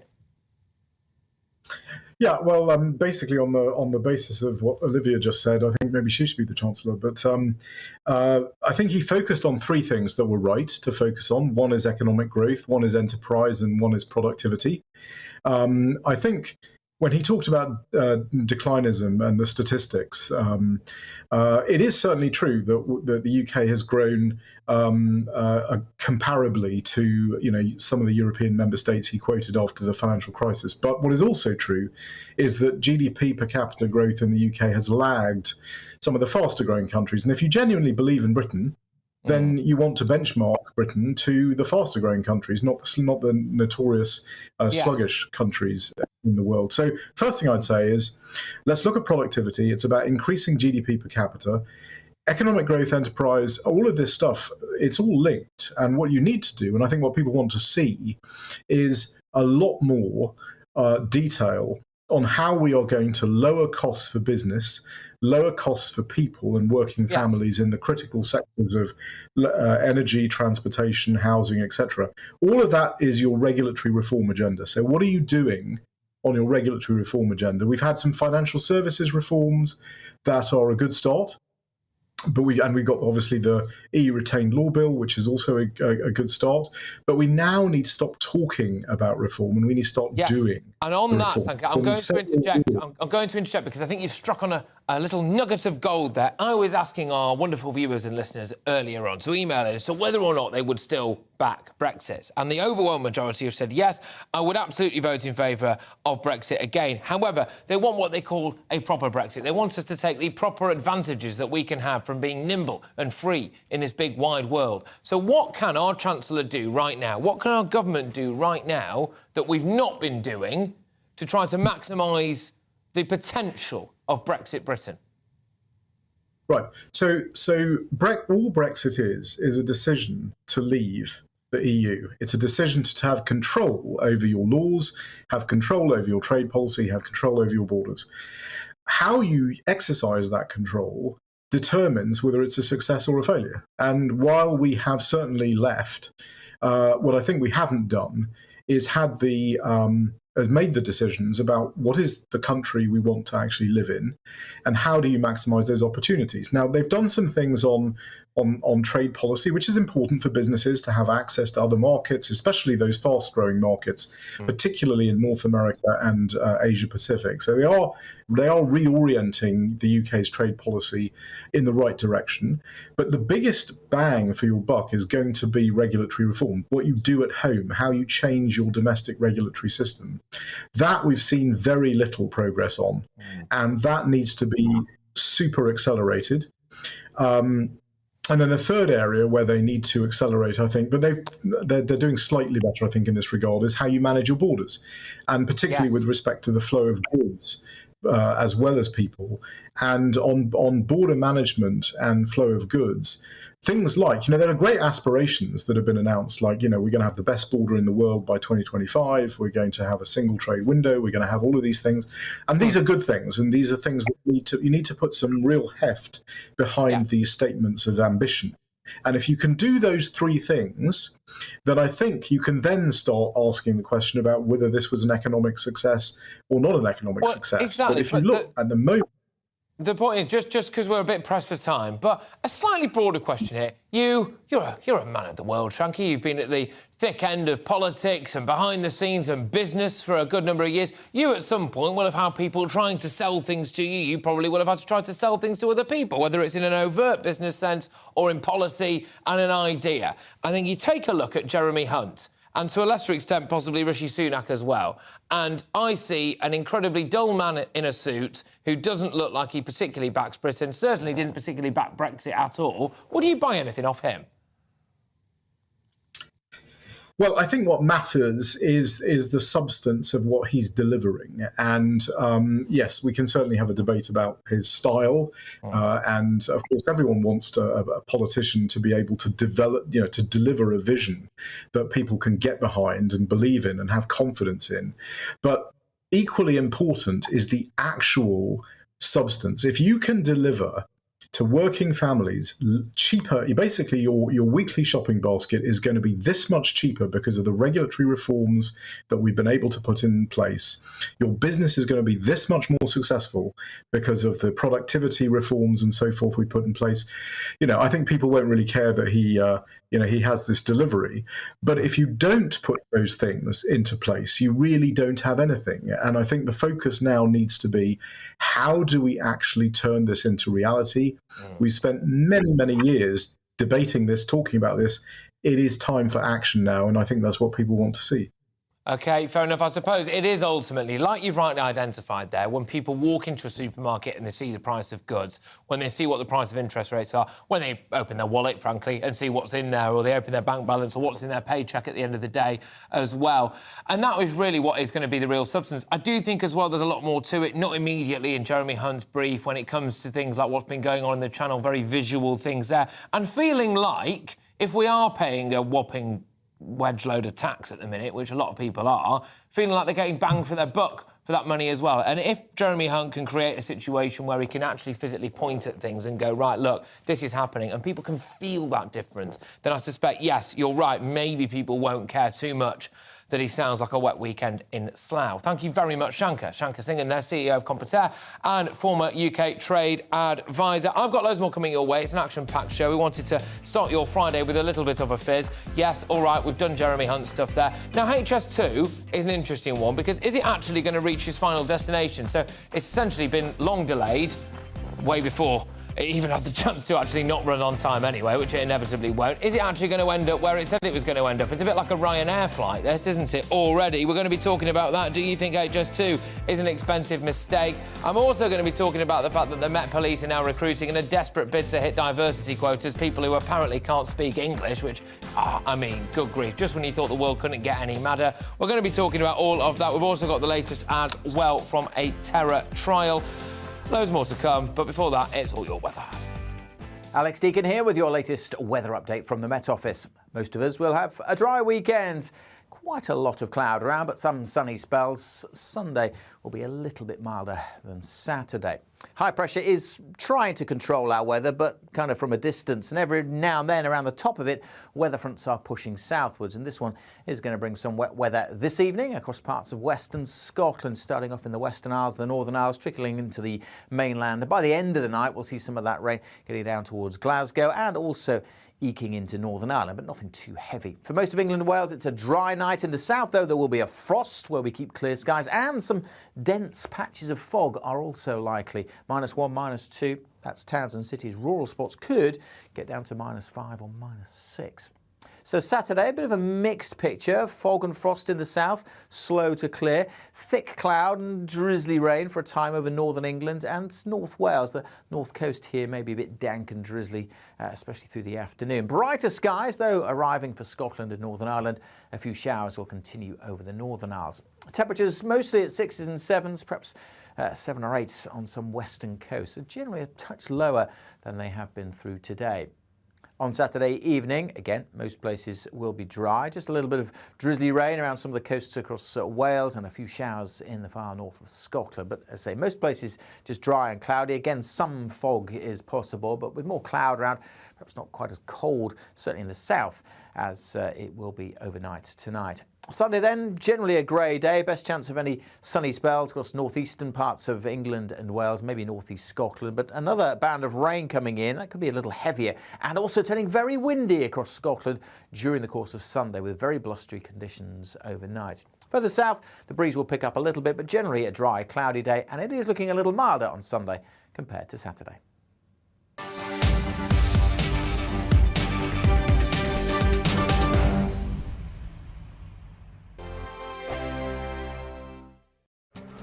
This year on GB News, we've got brand new members in the family. Join us. Across the entire United Kingdom, we cover the issues that matter to you. GB News will always stay honest, balanced and fair. We want to hear whatever is on your mind. And we don't talk down to you. The establishment had their chance. Now we're here to represent you. Britain's watching. Come join us on GB News, the People's Channel. Britain's news channel. Join me, Nana Akue, Saturday and Sunday afternoons on GB News. Expect fiery debate and passionate discussion as me and my panel tackle some of the biggest topics hitting the headlines. It's a place for everyone's opinion. No one gets cancelled, but no one gets an easy ride. Oh, she's on it today! Be ready for conversations that are fierce, frank, and of course, fun. Every Saturday and Sunday afternoon from 4 p.m. on GB News, the People's Channel. We are GB News, right across the nation. You can get us on television, on radio, on digital. We're absolutely everywhere. Amazing! You see, amazing! You remind me of me in the European Parliament. But here's the most important bit. We are not part of the mainstream establishment. We think and speak just like you do. We are the People's Channel. Magnificent. That's really, really thoughtful. Come and join us on GB News, the People's News Channel. Join me every Sunday at 6 p.m. for Gloria Meets. In exclusive interviews, I'll be finding out who our politicians really are and what they really think. It's something that you would never want anyone to suffer. I didn't know what channels there were. I didn't think I'd be believed. I must have weighed about 7 stone and I'm 5'8". My instincts was to sort of cover this up. I mean, clearly that was a mistake. Join me every Sunday at 6 p.m. on GB News, the People's Channel. Britain's news channel.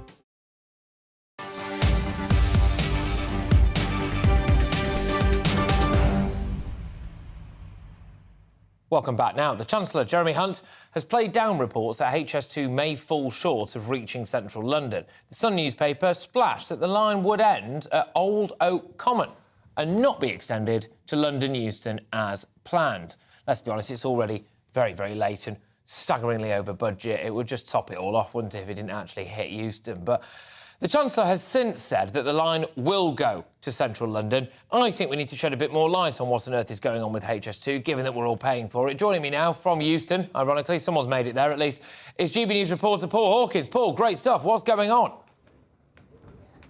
Right now, lots of building work, frankly, behind me. Look, the idea is that in 10 years' time, by 2033, Euston will have a brand new station. All this behind me, a huge brand new station will rise up. There'll be 10 new platforms, 17 high-speed trains are now. The whole area will be redeveloped. There'll be twice as much capacity for passengers to travel out of the station during peak hours, and it'll also free up the West Coast main line. At least that's the vision, because HS2 will be coming here. That was until there was a report in The Sun this morning which said, actually, because of inflation, it's running massively over budget. It might have to wait until 2038. It might not even happen at all. In fact, the train may terminate at Old Oak Common. That hasn't even been built yet. That's out in Acton, 5 miles to the west of us. And all this will have been for nothing, and that's why people are worried. So it sounded like, Euston, we have a problem, but the Chancellor earlier said no. I don't see any conceivable circumstance in which that would not end up at Euston. And indeed, I prioritised HS2 in the autumn statement. We have not got a good record in this country of delivering complex, expensive infrastructure quickly. But I'm incredibly proud that for the first time in this last decade under a Conservative government, we have shovels in the ground, we are building HS2, and we're going to make it happen. Well, there we go. And we're going to come on to, in a little bit anyway, just the overall staggering cost of this and people right across the country paying the brunt for this. But how's it affected the local area, Paul, where you are? Enormously. The site is huge. It's 60 acres. Behind me, a huge, if you look at it from above, there's a huge footprint next to Euston Station where they've been digging for 10 years and they've still got another 10 years to go. So it's going to affect loads of businesses around here. There's been problems with parking, pollution, noise. There used to be a huge hotel behind me. That was knocked down, so businesses have been relocated. Some people, and to be fair, some people we've spoken to have said, HS2 hasn't been too much of a problem. We have been compensated for it, either financially or in various ways. For example, one resident we spoke to earlier said that they had a special, literally her window is just up here, just backs right onto the site. They said that they'd fitted a ventilation system next to the window, so the dust wouldn't fly in through her window. So HS2 have been making an effort to compensate the local residents and businesses. Nevertheless, just a stone's throw from here, there's a place called Drummond Street, loads of businesses there, lots of energy, a real focal point for the community, lots of trade and footfall there before HS2 started work. And this is the effect that HS2 work has had on these gentlemen's business. Have a look. A decision needs to be made. If it's going to Alder Common, then all this work needs to stop. And we can have the freedom of just movement, and the businesses can get on. Yeah.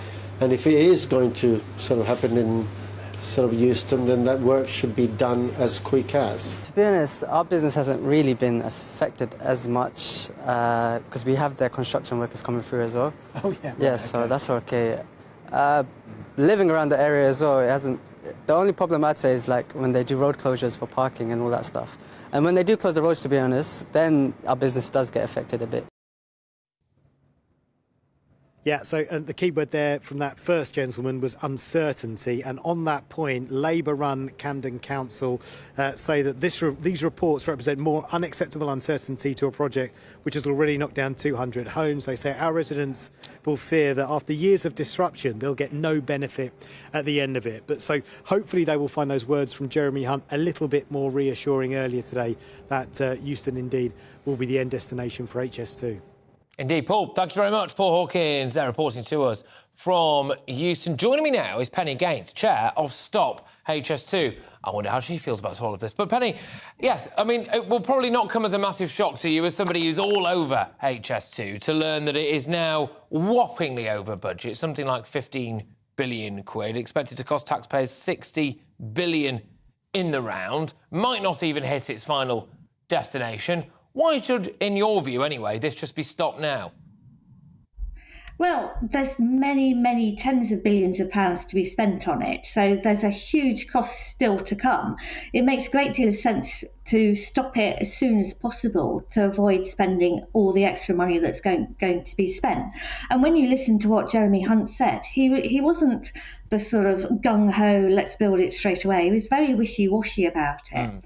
They spent a couple of years debating about whether they were going to keep the route to Leeds going before they finally cancelled it. It makes a lot of sense to make the big decisions and cancel the HS2 in its entirety. I suspect they've come too far, though, Penny. I mean, a lot of people, not in London at all, by the way, up in Manchester, etc., have faced compulsory purchase orders on their businesses. They've had their homes, I would say repossessed, it's in essence repossessed, I suppose, and property prices damaged massively. The government surely has come too far to back out now, even if by the time this rolls around, which might be 2038, presumably we'll all be driving hover cars by then anyway. It's really devastating for the people who have had their homes and properties and their businesses devastated by HS2. Unfortunately, that's already happened, and the government should be paying the compensation that those people are owed to cover that costs.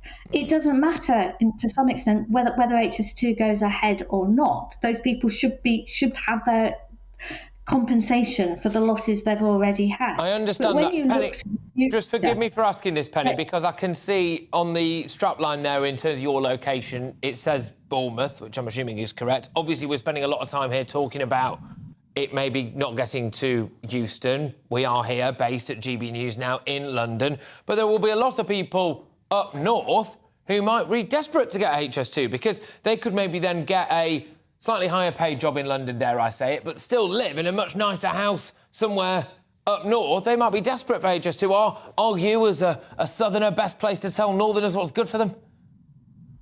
I wouldn't want to tell northerners what was best for them, but what you see is that there are a lot of people who want to be able to get round their local area. Sure, you could end up earning London wages and living in places like Manchester or whatever, but then you have problems in the local area that the local people who want to work locally will be priced out of their homes, which it already happens close to London.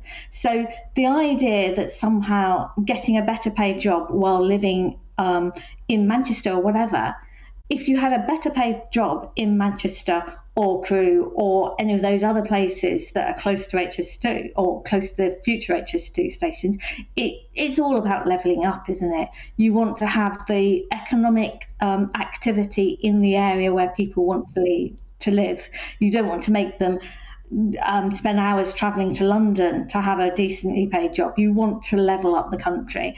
And what's seen elsewhere in other countries is that the economic benefits are sucked to the main centres. Well, just on that, the cost of this, if indeed, it's probably more when than if tops the 60 billion mark, and then there'll be another bump, won't there? And there'll be another bump after that. We're in the middle of a cost of living crisis. We seem to have the money for stuff like this, don't we? We seem to have the money for people as well who are, well, I suppose fighting a war in Ukraine. We're lobbing billions of pounds over there. Fair enough, a lot of people would say. Also, a lot of people might say it's fair enough that we're paying out as much money as we are paying for people coming across the channel, etc. My point here being is we have the money for all of this stuff, but we don't seem to have the money to, public services that are already in existence or giving nurses a pay rise or something. Do you think our priorities are a bit wrong when it comes to public spending?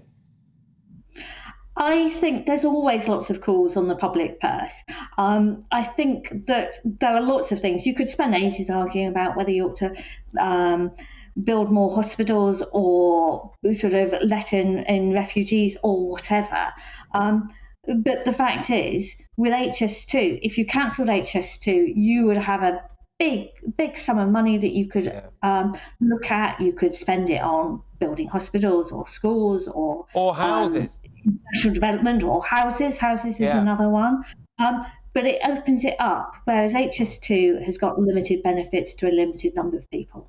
Yeah, exactly. Look, Penny, thank you very, very much. Absolute pleasure. Penny Gaines there, chair of Stop HS2, who's just been reacting, shockingly, to HS2. There we go. Now, I just want to know how you feel about this, actually, ladies and gents. I always like opening it up to you. GBviews at gbnews.uk. On top of the big questions that we're asking you, which is that do you believe in Britain still? Would you vote for Brexit again? I want to know your experiences of HS2. Would you actually still back this particular vanity project? It's a tough sell, isn't it, to the amount of homeless veterans, for example, who are out there lining the streets at the minute. Some 7,000 of them are, sorry, we haven't got the money to put you in accommodation, but we can shove 60 billion quid down HS2's throats. Anyway, I want to ask, is the UK in permanent decline? The Chancellor seems to think not. In his speech this morning, Jeremy Hunt shunned doubters of Britain's economic prowess and claimed that Brexit would usher in a new age of economic growth. Is he right? Or is Britain on the slide? We'll discuss that next. We'll debate that next. But now it's your headlines.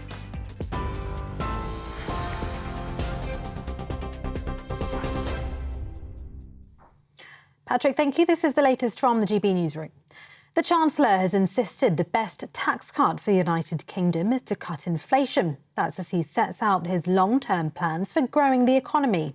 With inflation close to a 40-year high, Jeremy Hunt has reiterated the government's pledge to halve it this year.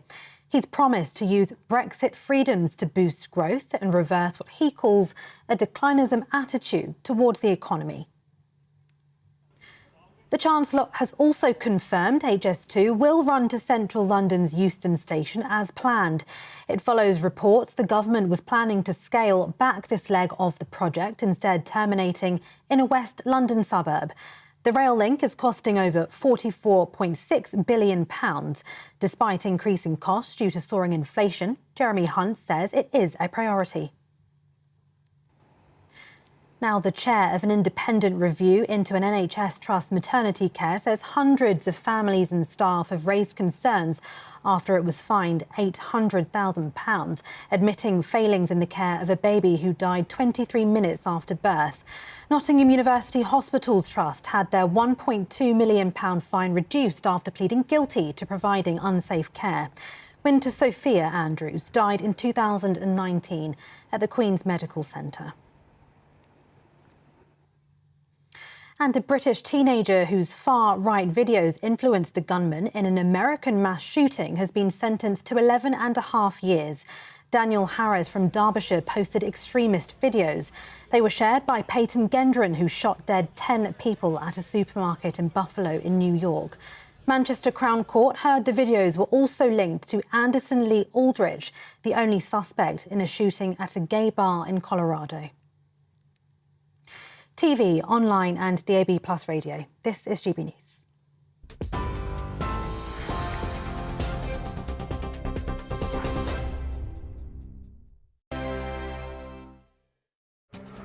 This year on GB News, we've got brand new members in the family.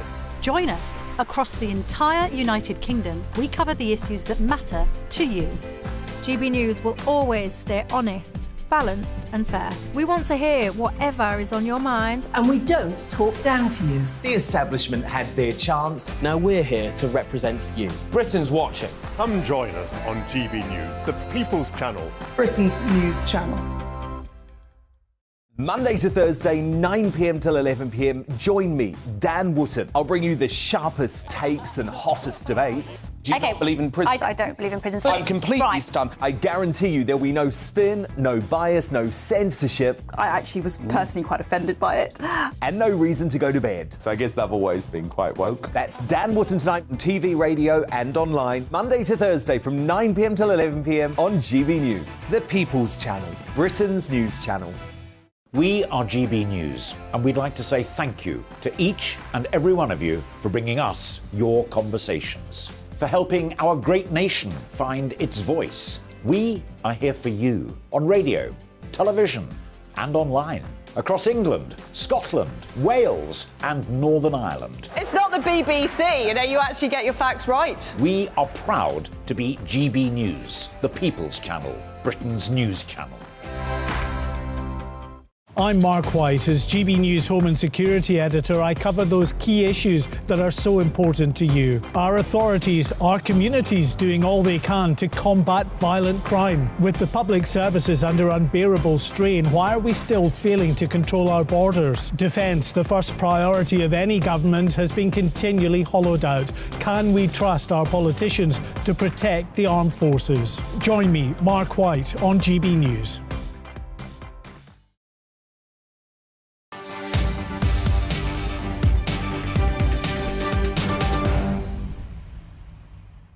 OK, I'm going to be dipping my toe into the Chancellor's waters, for want of a better phrase, very, very shortly, and asking whether or not you still believe that Brexit Britain is a good thing. Loads of wonderful emails coming in and interaction on social media at GB News as well about whether or not you would vote for Brexit again. Jeremy Hunt doing his, well, I was going to say doing his best, really. He's not, is he? But trying to talk Britain up and saying, Britain needs you. Get yourself back to work if you can work for the sake of the taxpayers, etc. He's also saying, look, Britain is not in decline, despite sounding very much like a chap who thinks Britain is in decline. I'm also going to be talking about whether or not foreign students is the answer when it comes to plugging our labour shortages. But now, the Chancellor has dismissed economic gloom coming from the cost of living crisis. That was today. So in his speech at Bloomberg's European HQ earlier, he said Brexit will unlock more money to boost growth in the UK. Tony Danker Danker and Hunt, by the way, is an absolute minefield. Anyway, the Director General of the Confederation of British Industries says there is much to get behind in Chancellor's speech, as the Chancellor focuses his aims now on growing the economy. So, can Britain get out of economic decline? Joining me now is Director of the Margaret Thatcher Centre for Freedom, the Heritage Foundation. It's Niall Gardner. Niall, are you sick and tired of politicians, even when they're talking Britain up, they sound like they're talking us down? There's lots to be proud of, isn't there? Patrick, many thanks for having me on the show today. And, without a doubt, I do think there is tremendous hope for Britain's future in the Brexit era. And I do believe that Brexit has been a great event, I think, for the British people. And in the long term, Brexit will deliver, I think, significant prosperity for Great Britain. We're far better off, frankly, outside of the European Union, which in many respects is a basket case on the economic front. So I do think Brexit, in the long term, will be a great... Sorry to cut you off immediately, Niall. Sorry to cut you off immediately, but I really want to drill down on that, because it is, from where I'm sitting, quite hard at the moment to make a coherent case for, as of right now, this minute, that the people of Britain have seen a massive benefit of Brexit. You said that it's already been a good event. Go on, how? Yeah, so, Patrick, I have to say that I do believe firmly that Britain is a lot better off outside of the European Union. The idea that if we were still shackled to the EU, we'd be better off, I think, is absolutely false. And I do think the UK economy is doing as well as Germany, for example. But Britain should be doing a lot better. And if the Chancellor had announced a whole wave of tax cuts, advancing economic freedom, economic liberty, freeing the British economy, I do think the UK would be doing far, far better. And I think what is at heart in terms of the essence of the problems facing the UK today, there's too much government spending, there's too much heavy taxation, big government is all too real. And so I think if you had Thatcherite policies, low taxes, cuts in government spending, also, frankly, getting rid of all of this net zero nonsense and freeing the British economy completely from all the environmental regulations, Britain would be doing far, far better off. So we didn't hear that kind of message, I think, from the Chancellor today, which was very disappointing. But without a doubt, in my view, Britain is not... Yeah. You've tapped into something there, OK, which is we did not hear an end to this net zero nonsense from Jeremy Hunt because they're too scared of a 20-year-old Swedish girl and some other activists, which is essentially bonkers, but that's where we are. So we don't hear the net zero madness and how much that may be holding us back economically. We have deliberately, I think, in a lot of people's minds, deliberately not taken all of the possible benefits open to us as a result of being a strong, independent nation because we didn't want to annoy our European friends and neighbours. At the same time as us leading the way on things like Ukraine, at the same time as us trying to lead the way on a variety of different things. Do we need to stop caring about what other people think of us and just do what's in our own best interest? Yeah, Britain is a great nation with an illustrious history over the course of many, many centuries. And it was not long ago when Britain was the leading power in the world. And Britain should lead again in terms of economic freedom, being a great force on the world stage. It can only do so with real self-confidence and a belief in the free market system, freeing the British economy, and also, of course, fully implementing all the benefits of Brexit, securing Britain's borders, ensuring that all EU laws are stripped out. We're not really seeing this from the British government today. In fact, Sunak's approach has been very disappointing on multiple fronts. We need to see a Conservative government that actually fully implements Conservative principles, values and beliefs. We're not fully seeing that from the Sunak government. We saw a lot of that in today's speech from Hunt, in fact.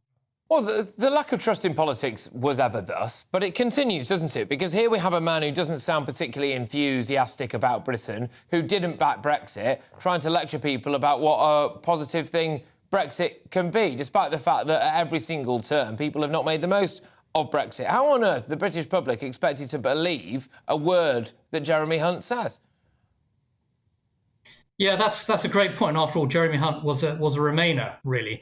And I'm not really sure if his heart is fully in Brexit today. And I don't think the British public are fully confident in that. We need to see Britain led by people who fundamentally believe in Brexit and the benefits it can bring. We also need to see Britain led by people who believe in cutting taxes, actually, and freeing the British people from the burden of heavy taxation. If we want to see economic growth, we've got to reduce the size of the state. We've got to cut government spending. We have to cut taxes above all. We're not seeing really that message from the British government at this time. And I do believe the British government should be looking at the tremendous success story of the Margaret Thatcher era to see how things should be done today. Good stuff. Look, thank you very much. Always a pleasure to have you on the show. Of course, that is Niall Gardner there, who is the director. There you go, nearly demoted you there. Sorry about that. Director of the Margaret Thatcher Centre for Freedom and the Heritage Foundation as well. Great stuff, Niall. Thank you very much. Right, loads of you have been getting in touch. GBViews at gbnews.uk. I want to dip my toe back into the inbox before we move on to our next topic. And a lot of you have been getting in touch about, well, initially anyway, about the idea that Brexit, you would still vote for Brexit. Would you still vote for Brexit? That's what I was asking. Yes, says Diane. I would vote Brexit again. But unfortunately, she doesn't believe that our political class wants to do it. That's Diane in Warrington there. Good to have a northerner on the show near my neck of the woods, that Diane. Make sure you keep watching and tuning in and emailing in as well. I would vote to leave again, says Carol. The EU is still unelected and unaccountable like our government. Which is a decent point, actually, to be fair. I mean, we are probably due an election at some point, although there's rather a lot of fatigue setting in, isn't there? When Brexit is allowed to happen properly and this government's do its job, we will be way better off. Still living in hope, Carol, I see. Still living in hope. Keep your views coming in. A little bit later on as well, I'm going to be talking about another topic that's got you all fizzing, frankly, in the inbox, which is, in the name of diversity, the Met Police wanted to have 40% of its new recruits from an ethnic minority background, OK? Some will say a very noble practice. In practice, what's that meant is that they are now hiring people who can't speak English or read or write in English, which I think poses a massive issue. You know, you call for your burglary to be investigated and Manuel from Faulty Towers turns up. It's not a particularly great look, is it? Keep your emails coming in. You can see that email address on your screens for all of our wonderful radio listeners, gbviews at gbnews.uk. But moving on now, because ministers are drawing up plans to allow foreign students to work longer hours in order to fill labour shortages in the hospitality and retail sectors.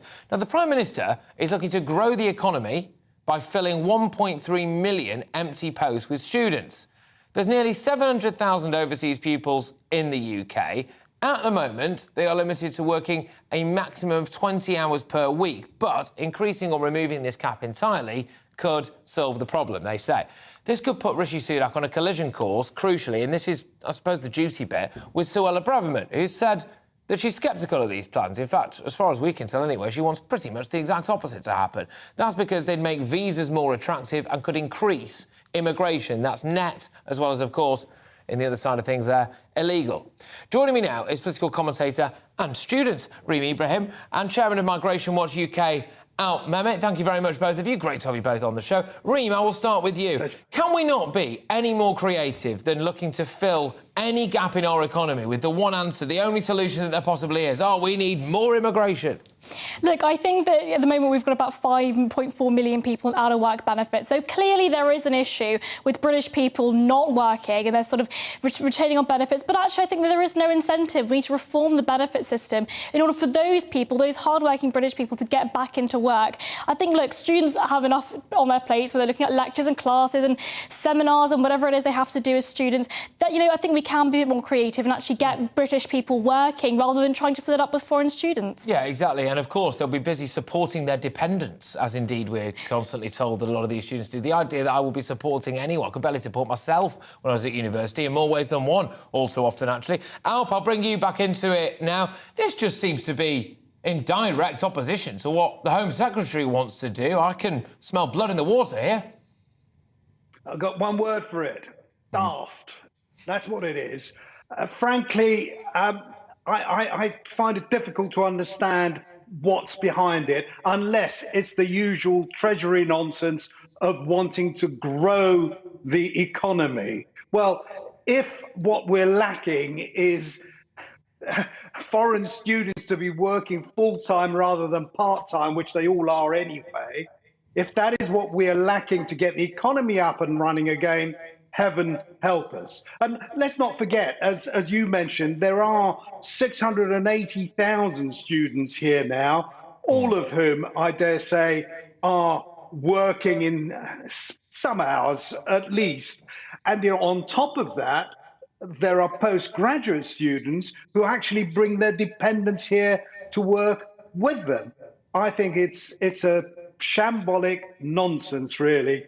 And I do hope that the government thinks carefully before allowing students to work full time. Are they here to study or are they here to work? That's my question. Alp, I'll just stick with you before I throw it back to Reem. Alp, would it actually grow our economy to have more foreign students able to work for longer in the UK? Well, it may do. If you've got, I don't know, if you've got 600,000 people working an additional 10 hours a week, it will be a minuscule growth in the economy, in GDP. But what it doesn't do is actually grow the cake. It doesn't. It grows the cake. It doesn't grow the cake so that you and I and Reem get a slightly bigger slice. That's the problem.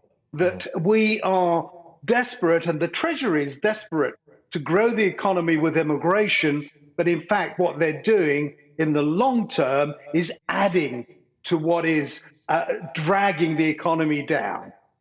OK, and Reem, you are a student.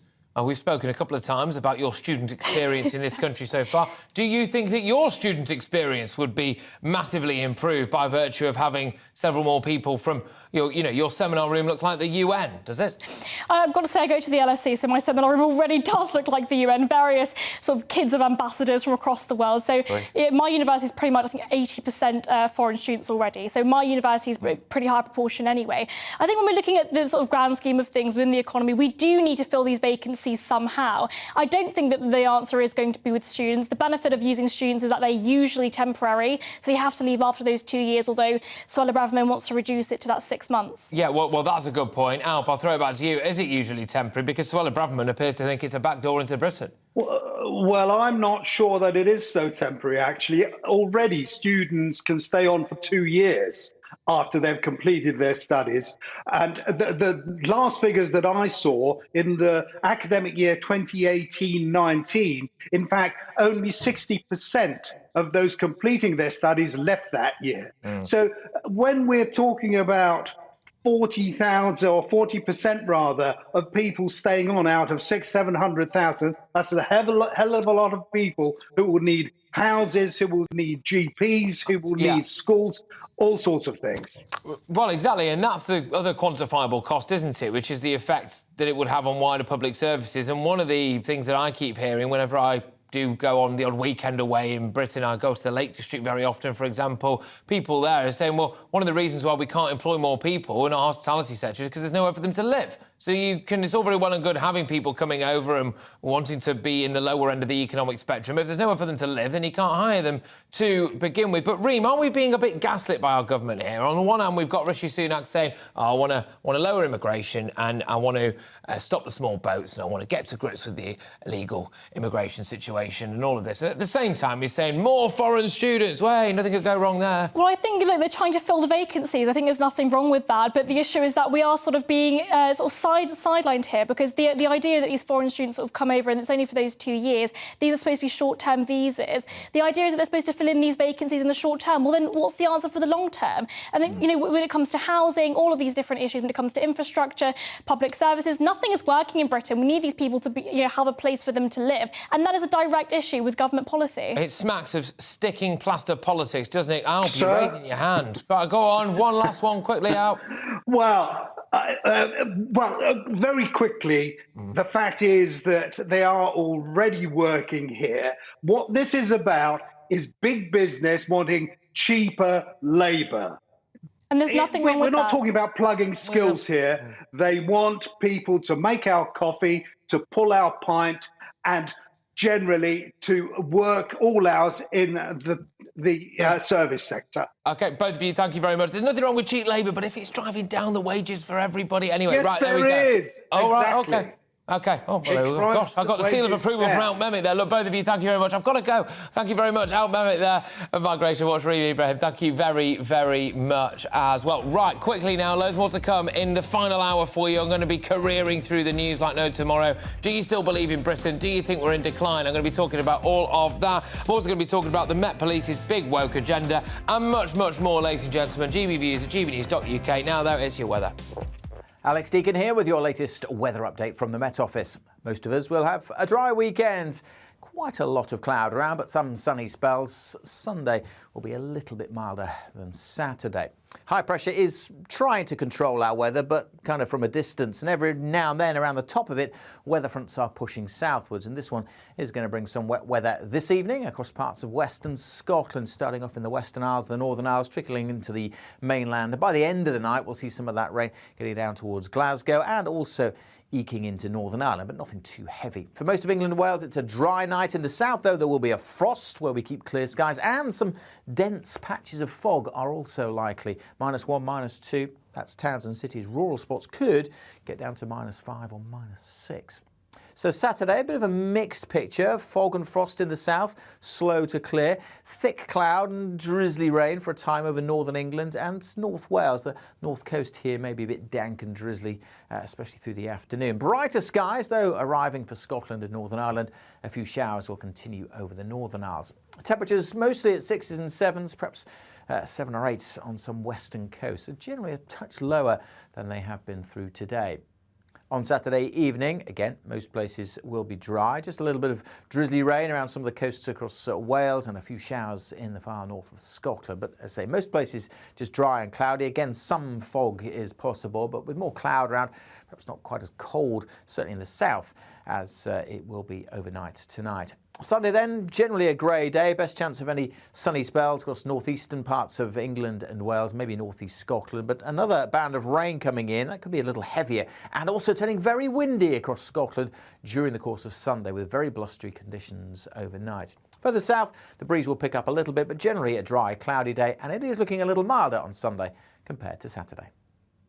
Join me every Sunday at 6 p.m. for Gloria Meets. In exclusive interviews, I'll be finding out who our politicians really are and what they really think. It's something that you would never want anyone to suffer. I didn't know what channels there were. I didn't think I'd be believed. I must have weighed about 7 stone and I'm 5'8". My instincts was to sort of cover this up. I mean, clearly that was a mistake. Join me every Sunday at 6 p.m. on GB News, the People's Channel, Britain's news channel.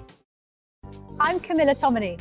Join me on GB News on Sunday mornings for a politics show with personality on TV, radio and online. GB News, the People's Channel, Britain's news channel. This year on GB News, we've got brand new members in the family. Join us. Across the entire United Kingdom, we cover the issues that matter to you. GB News will always stay honest, balanced and fair. We want to hear whatever is on your mind. And we don't talk down to you. The establishment had their chance. Now we're here to represent you. Britain's watching. Come join us on GB News, the People's Channel, Britain's news channel.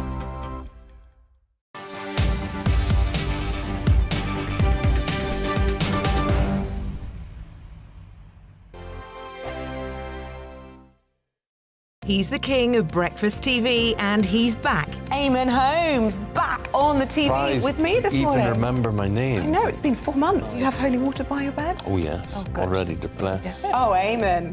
Oh. Why do you not believe anything I say? Eamon Holmes back on GB News Breakfast at 6 a.m. Every weekend, it's Mark Dolan Tonight. Bigger and better, starting at 8 p.m. Friday and Saturday. Can't be too safe. Bring it on. Has there ever been a more innuendo feature? And Sundays, we're on at 9. It's ridiculous. Just get on with it. Maybe you should get a proper job. Only on GB News, the People's Channel, Britain's news channel. I'm Michael Portillo. Join me on GB News on a Sunday morning for topical discussion, debate, arts and culture, and sometimes even ethical dilemmas. I don't always agree with you, Michael. Michael Portillo, Sundays on GB News, the People's Channel, Britain's news channel. Hello, I'm Michelle Dewberry, and you can join me every weekday 6 till 7 on Jubes and Co. You're an inspiration to us all. Clip that bit up. Well, you are. That's my ringtone. My political ambitions those days are gone, I can tell you. She's only teasing. Go on. He's probably going to want to lay down now. I'll give him 2 minutes to have one. Let's respectfully disagree. That's what we like on Jubes and Co. Come and join us. GB News, the People's Channel. Michelle Dewberry, weekday evenings at 6 o'clock. Monday to Thursday on GB News, it's Bev Turner Today from 10 a.m. We're going to be here for you, our GB News family, to keep you up to date, but also make you smile. The guy went from puberty to adultery. And I can't wait to bring a few of my own opinions. I have no time for cultural totalitarianism. We'll engage in passionate, but always polite debate, with your thoughts and opinions at the centre of it all. Only on GB News, the People's Channel, Britain's news channel.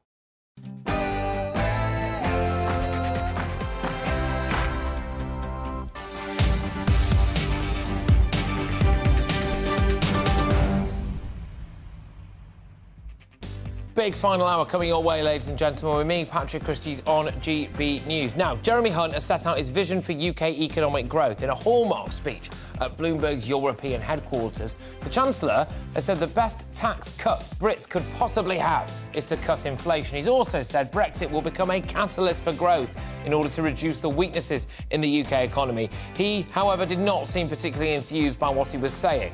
The location of the final stop of HS2 has been cast into doubt. That's after the Sun newspaper reported earlier it wouldn't be terminating in central London. Jeremy Hunt has since rebuked this claim. We'll bring you the very latest on that, and get a load of this, ladies and gentlemen.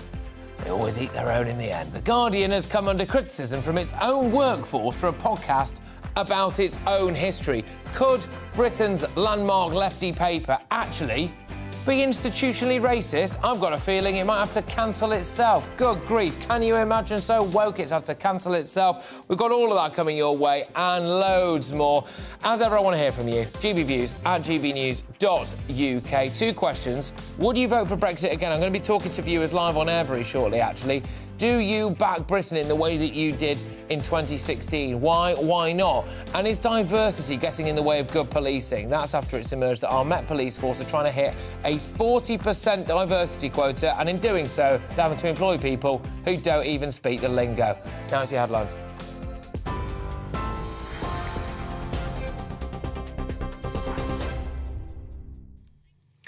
Patrick, thank you. This is the latest from the GB newsroom. The Chancellor has insisted the best tax cut for the United Kingdom is to cut inflation. That's as he sets out his long-term plans for growing the economy. With inflation close to a 40-year high, Jeremy Hunt has reiterated the government's pledge to halve it this year. He's promised to use Brexit freedoms to boost growth and reverse what he calls a declinism attitude towards the economy. Some of the gloom is based on statistics that don't reflect the whole picture. Like every G7 country, our growth was slower in the years after the financial crisis than before it. But since 2010, the UK has grown faster than France, Japan and Italy. I want to ask you to help turn the UK into the world's next Silicon Valley. If anyone is thinking of starting or investing in an innovation or technology-centred business, I want them to do it here.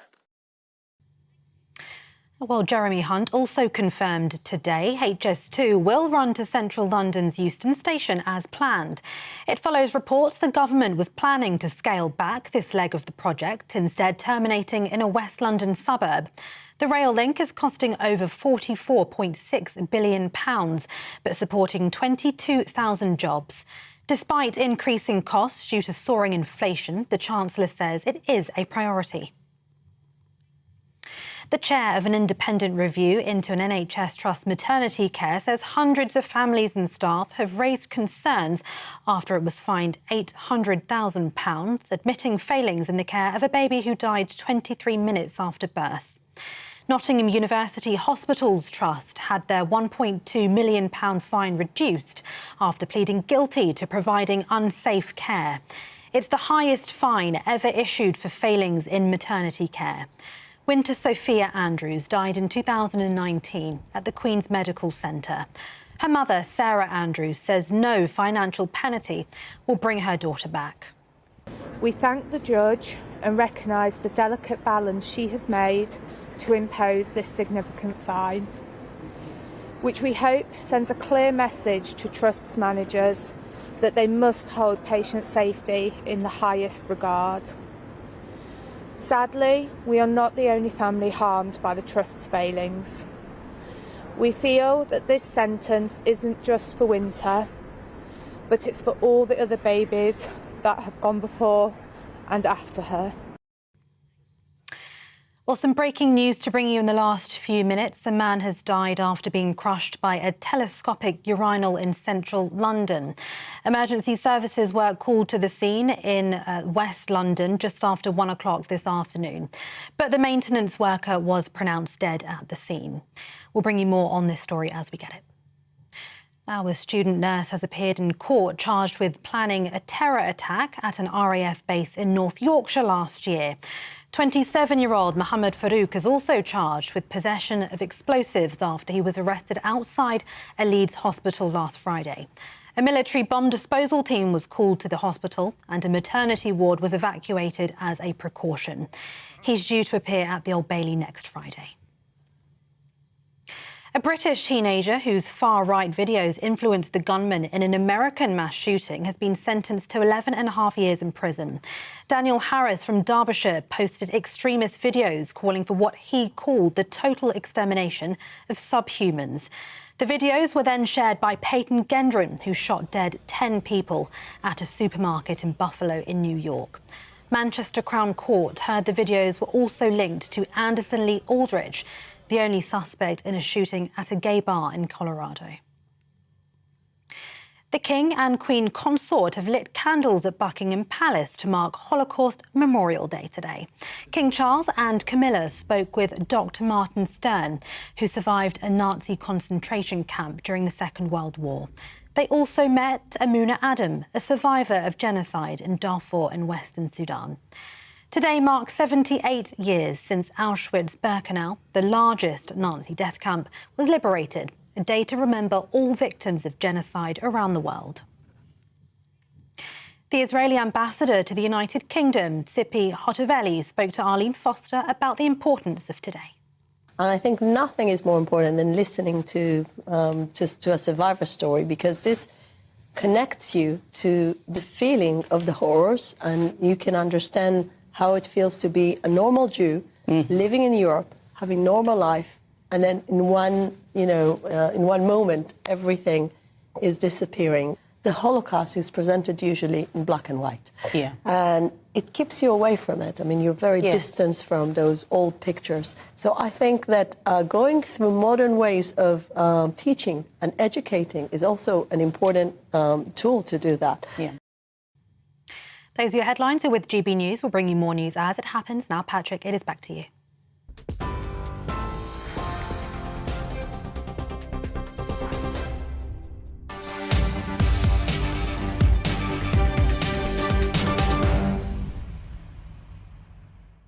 OK, wonderful, people. Let's get stuck in. This hour, I've got the absolute lot of it for you to kind of fire your Friday up with a little bit of a fizz. I am going to be talking about HS2. Yes, all right, bear with me. It gets more interesting than that because it's not going to reach its final destination, according to reports. Also, The Guardian might be so woke that it's going to cancel itself. They always eat their own. The Met Police is so woke that in order to hit a diversity quota, it's hiring people who can't speak English. We're also going to be talking about the incredible rise in the terror threat to the United Kingdom. But first, we're going to start with Jeremy Hunt. Why not? Because he's been speaking at Bloomberg European HQ, and the Chancellor announced his vision of growing Britain's economy to make it somewhat like the world's next Silicon Valley, which I'm reliably informed is not what you see on Harley Street. This comes as Hunt claims the best tax cut at the moment for the British people would be a drop in inflation, which is one of the 5 key pledges that you can definitely just condense into 3 key pledges that the government outlined over the next 2 years. So, as the cost of energy and inflation continue to fall, could this be the moment that Britain finally takes a, well, I suppose, turns a corner when it comes to our economic decline? Joining me to give the details on Jeremy Hunt's speech is GB News' political reporter. It's Olivia Utley. Now, Jeremy Hunt is desperately trying to instill a little bit of confidence in Britain, isn't he? Yes, so this is the first we've really seen of any kind of economic growth plan from the government. Rishi Sunak sort of laid out some very bare bones a few months ago of how he intended Britain's economy to grow, essentially, but gave no more details than that. Jeremy Hunt here has given a few more details. It's about unlocking Britain's genius, he says, essentially solving our productivity problem, which he believes is what's holding us back. The details of how I do that were a little bit vague, but one part of the plan was encouraging over 50s to get back to work, starting up regional hubs, mini Canary Wharfs to try and help spur on underperforming areas with high potential. Of course, there are plenty of backbench Conservatives who think, well, this is all very well, but they've got constituents who are struggling to get through the winter because of a cost of living crisis, and what they would like to see is just their taxes cut, much simpler than a kind of big strategy to turn Britain into Well, he said, hasn't he? So the best kind of tax cut would be to reduce inflation, which is probably going to happen anyway, is scheduled to happen anyway, and crucially doesn't involve the government actually cutting your taxes. Well, exactly. This is all code for... Everything that he said in the speech was essentially code for I'm not going to cut your taxes yet. Right. He believes that cutting taxes is incompatible with cutting inflation. Economists disagree on that. But he essentially said, yes, we have an ambition towards a low-tax economy. We know that a low-tax economy is the right way forward. We're more interested in a low-tax economy than Labour, but I won't be cutting your taxes anytime soon, which won't go down particularly well with quite a lot of Conservative backbenchers. No, it won't. And one thing that really got to me, and I'm going to play you a clip in a second, ladies and gents, because Jeremy Hunt was trying to instill a bit of confidence in Britain. He knows that in order to entice people who are in retirement or who can already sit relatively pretty not working back into work, he needs to do it out of some deep-seated sense of public duty and national pride. Come on, you go and put yourself back into the employment sector. You go and start paying your taxes again. Get Britain moving again. Let's have some belief in Britain, people. Banging his chest. Yes, that's right. Come on, bit of positivity. Here's how he delivered that. Some of the gloom is based on statistics that don't reflect the whole picture. Like every G7 country, our growth was slower in the years after the financial crisis than before it. But since 2010, the UK has grown faster than France, Japan and Italy. I want to ask you to help turn the UK into the world's next Silicon Valley. If anyone is thinking of starting or investing in an innovation or technology-centred business, I want them to do it here. Sorry, has he stopped? Gosh, I mean, that doesn't exactly pump the nation up, Olivia, does it? No, his delivery doesn't have any of the sort of panache of Boris Johnson, and that MPs do have a bit of a problem with that. They worry as well that it's not just the delivery. His sort of gloomy outlook, his pessimistic outlook bleeds into his policies, because although he's talking all this rhetoric about building Britain up, most of what he's doing is just managing Britain's decline. Managing decline, like an undertaker. Yes, that's a phrase that I've heard from MPs before. And essentially how he's going to fund these growth hubs is through stealth taxes, which means freezing the personal allowance at which people pay income tax, meaning, against a backdrop of high inflation, that you've got thousands more people being pulled into these higher tax brackets and paying more of a proportion of their income in tax. To many people, that doesn't sound like the sort of empowering policy that he's talking about there. No, but here we have a guy who didn't back Brexit, palpably doesn't back Brexit, I would argue doesn't appear to believe that much in Britain. He's also an individual who has some very, very, very concerning views about the role of the government and lack of civil liberties during the coronavirus crisis. I would say Jeremy Hunt, and not just because he's a wealthy individual at all, but because of the reasons I've just outlined there, he was on the wrong side of history when it came to Brexit. He was on the wrong side of history when it came to civil liberties during the coronavirus, in my view, anyway. I don't think the British public really would look at him now and think, I'm going to believe a word he says. Perhaps. I mean, Jeremy Hunt does have, as he outlined well today, he does have the credentials of being a seriously impressive and successful businessman. And he would argue that he was liberated by Thatcher's reforms into starting the very successful business and going on to manage it very successfully. And so he is actually a sort of classic conservative and is well placed to enact these sort of big conservative reforms. He was also, let's not forget, during the leadership election, he was actually very pro-tax cutting. And so perhaps this rhetoric about having an ambition for a lower tax economy, perhaps we shouldn't be being quite so cynical about it. But there are definitely MPs who are sceptical. Yes, indeed. Olivia, thank you very, very much. That's Olivia Rutley there. GB News' political reporter. I like to delve into the inbox every now and again, and this is an absolute classic that's just dropped in from Matthew. Thank you very much, Matthew. He says, I would climb the highest mountain, swim across the deepest sea, walk across the largest desert, just to hit Jeremy Hunt across the face with a wet fish in the name of Brexit. And I think, actually, I can relate to that, Matthew. Great stuff. gbviews.gbnews.uk.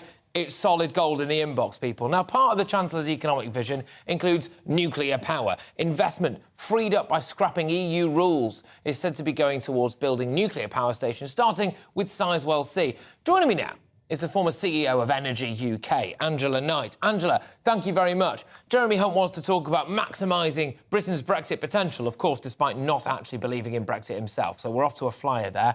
How could Britain become a nuclear energy hub, and what would it mean? Well, I think that there's perhaps three ways that it can do it, and we can do some of this quite quickly.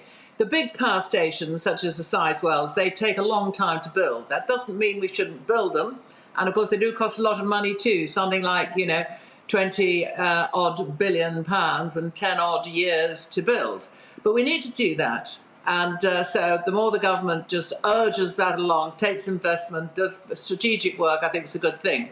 But the second is that we need to license the small-scale nuclear reactors, the sort that Rolls-Royce has developed.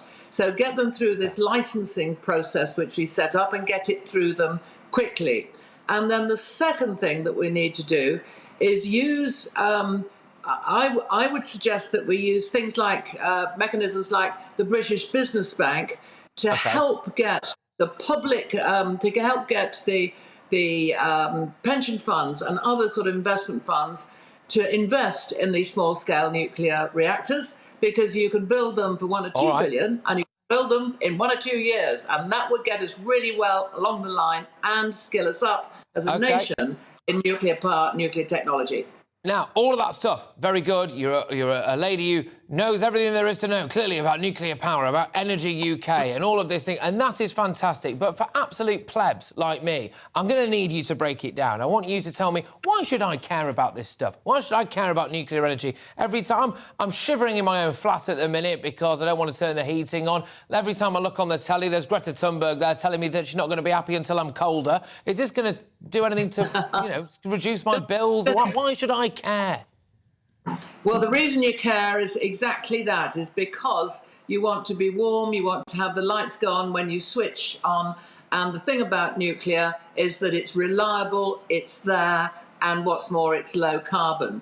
Now, you keep showing these, well, what I'm seeing on the screen, and presumably everybody else is seeing on the screen, is these great cooling towers. By the way, that's not smoke, that is steam, because, the creation of electricity causes heat, or the heat is part of the process, so you'll always get some steam. There's nothing wrong with steam. What there is about nuclear is reliable, baseload, low-carbon power.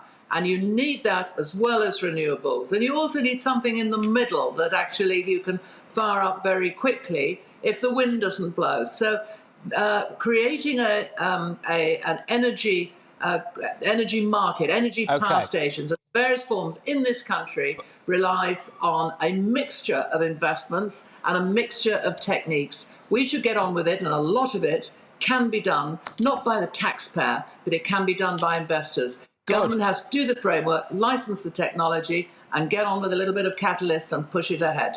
Yes, exactly. Good. Take the burden off the taxpayer. The taxpayers are being clobbered left, right and centre. And we've just had as well... The other thing that really gets me, Angela, sorry, a bit off topic this, but it's the fact that they clearly think we're all idiots, right? Jeremy Hunt there going, look, I believe it. I believe in Britain, people. I mean, honestly, that guy there, he could have brought a tear to a glass eye with his lack of passion. It was absolutely shocking. And then saying, I believe in lower taxes. But trust me when I say the best way to lower your taxes is to reduce inflation, which is going to happen anyway. So he's not going to lower our taxes. Do you think that our politicians take us for fools? No, I don't. But I think what happens is that promises are made which simply, you know, one's things that we like to hear but can't be done. What he's done today, I mean, Jeremy Hunt is never the most passionate speaker, but he is actually a good manager. And he has taken over managing the finances of the country at a time when, boy, did they need some good management. So, yes, I agree with you that he's not exactly going to rev us up like anything, but he is doing quite a good job of sorting things out. And boring that might be, but it's a good thing to get it sorted out. It's a good thing to bring down inflation. I want some tax cuts as well, but I don't want to have tax cuts and then find that we go back into the same problem as we were at the back end, well, last autumn, where tax cuts were promised, couldn't be delivered, and what happens is everything then goes wrong in the capital markets, and the consequences were mortgage rates go up and all that sort of thing. Everything is connected. Boring management actually can give us some very good results. Well, you know what? You are the necessary tonic, I think, to my rather bombastic nature. Thank you very, very much. I've thoroughly enjoyed our chat, as I do every time we talk, Angela. Angela Knight there, the CEO, former CEO of Energy UK, just reacting. Now, before I go to a quick break, I just want to tell you what we've got coming up, actually. Now, OK, HS2. A lot of people don't get very worked up by HS2, but quite a few people do because, well, it's another shocking wedge load of taxpayers' cash. Is it actually even going to reach its final destination? Because it's supposed to come into Houston. We're hearing mixed reports that it's actually not going to get there, frankly. I'm also going to be talking to you about a couple of topics that I find hilarious in their ridiculous nature. The Guardian newspaper is now so woke it might be about to cancel itself, supposedly, because of their historic links to the slave trade.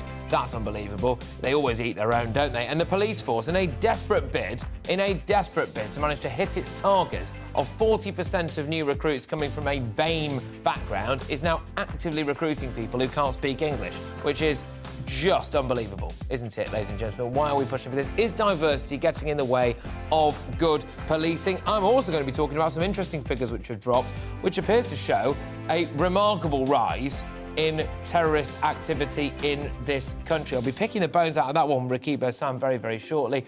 Serious question marks about our national security there. GBViews at gbnews.uk. Get your views coming in. All of that coming up very shortly.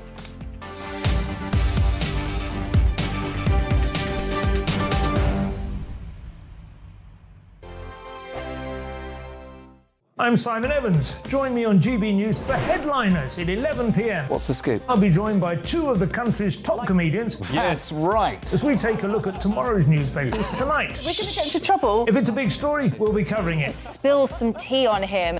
There we go. But we'll also have some fun. I wouldn't stick up a bank.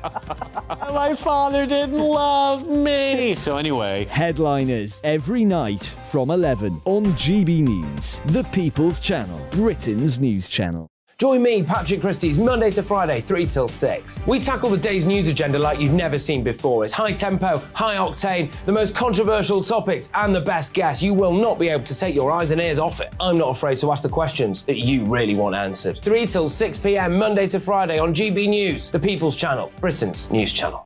Hi, Andrew Pierce here. Join me every Friday lunchtime for a proper no-nonsense debrief of the week's events. With special guests in the studio and the GB News team on the ground, I'll be getting you up to date with news, some intelligent discussion and my own sharp take. The weekend starts here with me every Friday lunchtime on GB News, the People's Channel, Britain's news channel. I'm Andrew Doyle. Join me at 7 o'clock every Sunday night for Free Speech Nation, the show where I tackle the week's biggest stories in politics and current affairs with the help of my two comedian panellists and a variety of special guests. Free Speech Nation, Sunday nights from 7 on GB News, the People's Channel, Britain's news channel. We are GB News, the People's Channel. And right across the United Kingdom. You can find us on Sky Channel 512. Virgin Media Channel 604. Freesat Channel 216. Freeview channel 236. And YouView channel 236. You can also take us with you on DAB Plus Radio. With the GB News app and at the website gbnews.uk. We're absolutely everywhere. Come join us on GB News, the People's Channel, Britain's news channel.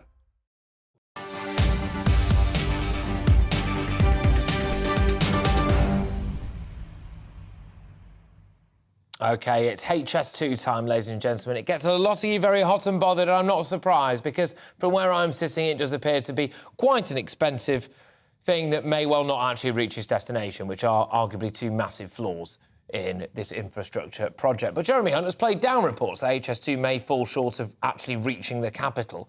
The Sun newspaper splashed that the line would end at Old Oak Common and not be extended to London Euston as planned. However, the Chancellor has since said that the line will go to central London. Joining me now from Euston Station is GB News reporter Paul Hawkins. Paul, thank you very much. Some rather shocking confusion as to where on earth this thing is going to end. Why?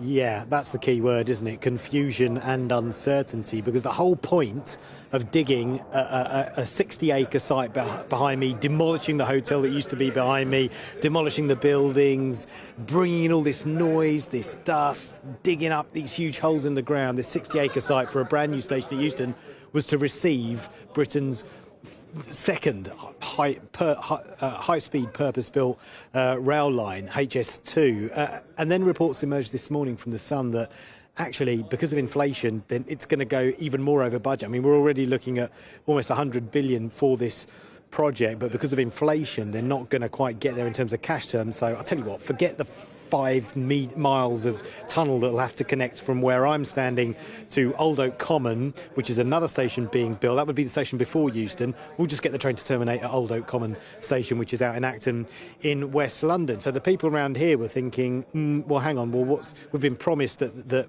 20 years of short-term pain for long-term gain of having a huge railway station with Europe's biggest concourse, 17 high-speed trains an hour sitting right on their doorstep, and all the footfall and all the development that comes with it.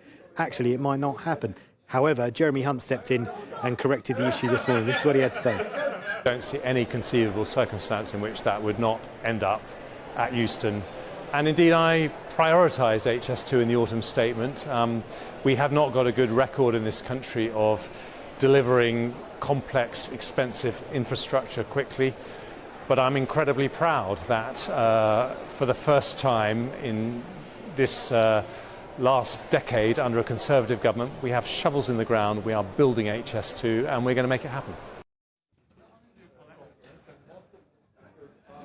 Yeah, so the key word really is certainty. Hopefully that will have given a little bit more clarification, a little bit more certainty to Labour-run Camden Council, who issued a statement this morning saying, look, we need certainty. We want to make sure that all the pain and disruption and inconvenience and the upheaval that people have had in their lives is going to be worth it in the end. We've been speaking to local businesses around here as well, and they've been telling us that clarity is what they need, and also been giving us an idea of the impact that the HS2 development has had on their lives.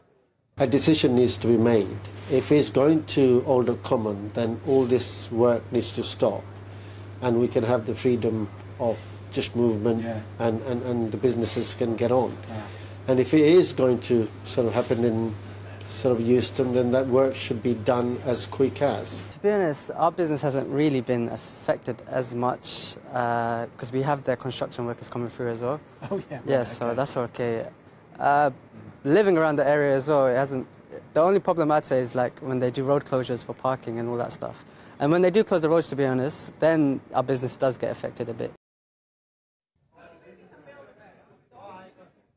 Now, Patrick, you mentioned the taxpayers' money. We're looking at somewhere around 98 billion at the moment. The government and HS2 would say, look, OK, even if we go past 100 billion, it's going to be worth that investment because it will pay it back in the end. The question is just how long it's going to take. And by Jeremy Hunt's own admission, in Britain, we're not very good when it comes to building infrastructure to budget and on time. We tend to overrun. There tends to be delays. And it kind of feels like the Germans would have been done there or now. But if this was in Germany, I'd be standing in front of the station already. But in terms of the speed of the train, it'll run at about 224 miles an hour once it's up and running. So from here to Birmingham, half an hour shorter, the journey time, an hour shorter going to Manchester. At the moment, the fastest train in Britain, you've got the Eurostar, it runs about 186 miles an hour between here and the coast. And then on that same stretch of line, you've also got commuter trains that run about 140. So it would be a significant upgrade to the speed of the trains we're getting in Britain.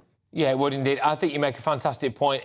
Yet another situation here where we are worse than other countries at basic infrastructure projects. I mean, also, our country shuts down when we have half an inch of snow, for goodness sake. And you see Norwegian school children just shoveling the snow themselves on the way. They're all running on time. Like you said, if this was in Germany, it would probably be done by now, or various different other parts of the world. But, Paul, thank you very, very much.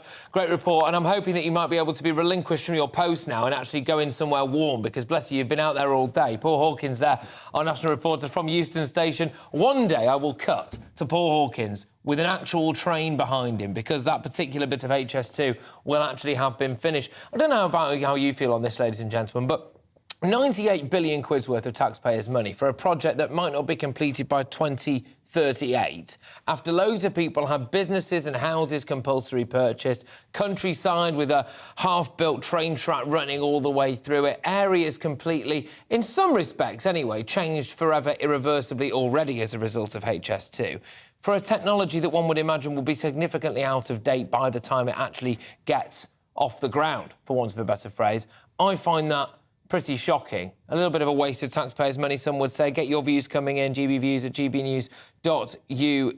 But loads of you have been getting in touch about some of the other big topics that I'm going to whiz through in the final half hour of this show. I've got a very high-tempo final half hour for you. I am going to be asking a lot about why diversity appears to be getting in the way of good policing. We have got record levels of crime taking place, haven't we? It appears that police are slow to actually respond. We've also had situations now where the charge rate or conviction rate for people for very serious crimes, incredibly serious crimes, rape being at the top of that list, is so low. Do people actually have faith in the police force to hit their targets when it comes to their bread and butter, when it comes to actually solving crimes, to protecting the British public and to serving law and order in this country? But alas, it appears that our Met Police Force appears more focused anyway on hitting a different kind of target, and that is the diversity quota set by Cressida Dick. Remember her? Her tenure was a rip-roaring success, wasn't it? Now, Cressida Dick, former head of the Met, wanted to make sure that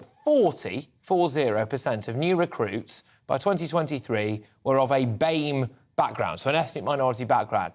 40%.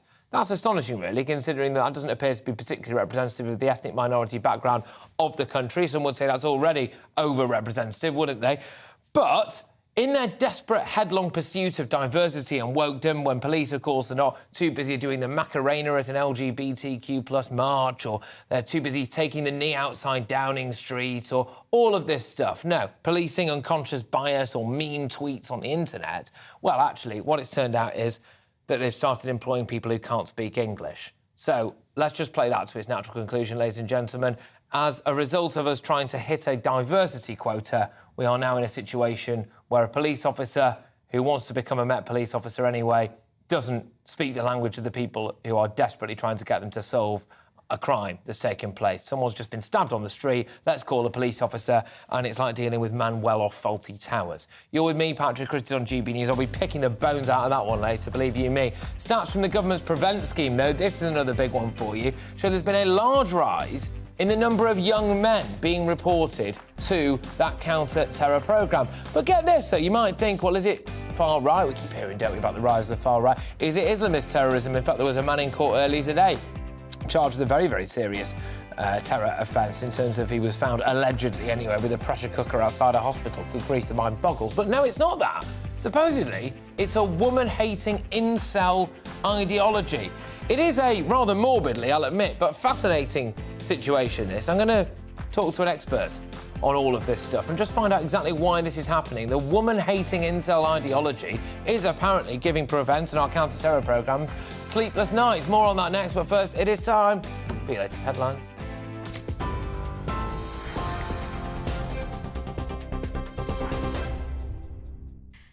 Patrick, thank you. This is the latest from the GB newsroom.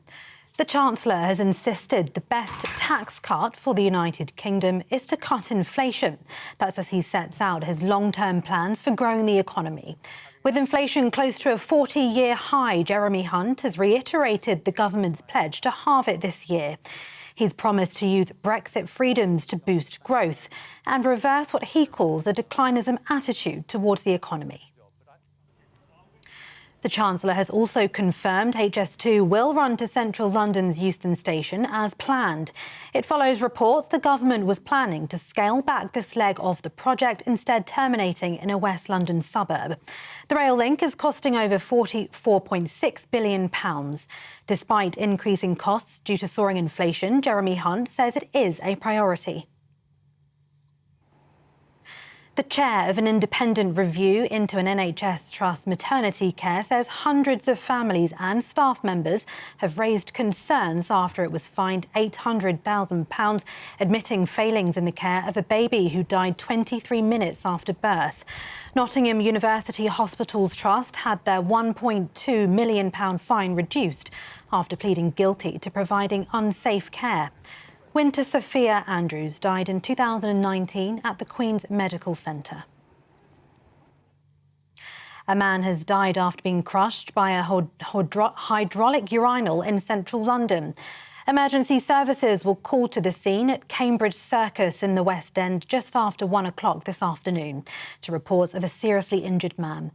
Despite their efforts, the maintenance worker died at the scene. The Met Police says a cordon remains in place. Now, some more breaking news in the last few minutes. Police Scotland have said that 38-year-old firefighter Barry Martin has died after a fire at a former department store in Edinburgh. He had remained in a critical condition in hospital. Police Scotland have now confirmed his death. A British teenager whose far-right videos influenced the gunman in an American mass shooting has been sentenced to 11.5 years. Daniel Harris from Derbyshire posted extremist videos. They were shared by Peyton Gendron, who shot dead 10 people at a supermarket in Buffalo in New York. Manchester Crown Court heard the videos were also linked to Anderson Lee Aldridge, the only suspect in a shooting at a gay bar in Colorado. TV, online and DAB+ radio. This is GB News.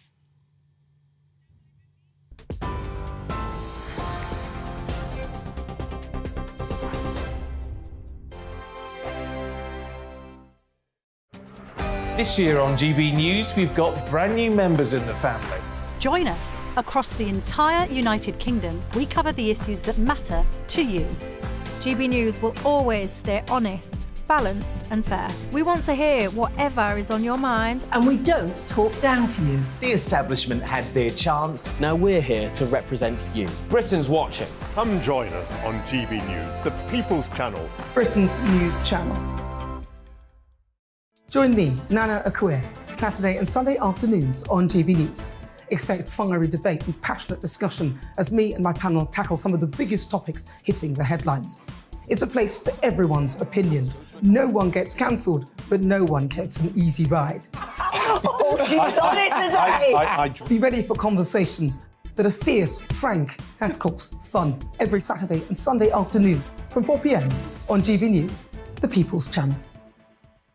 We are GB News, right across the nation. You can get us on television, on radio, on digital. We're absolutely everywhere. Amazing! You see, amazing! You remind me of me in the European Parliament. But here's the most important bit. We are not part of the mainstream establishment. We think and speak just like you do. We are the People's Channel. Magnificent. That's really, really thoughtful. Come and join us on GB News, the People's News Channel.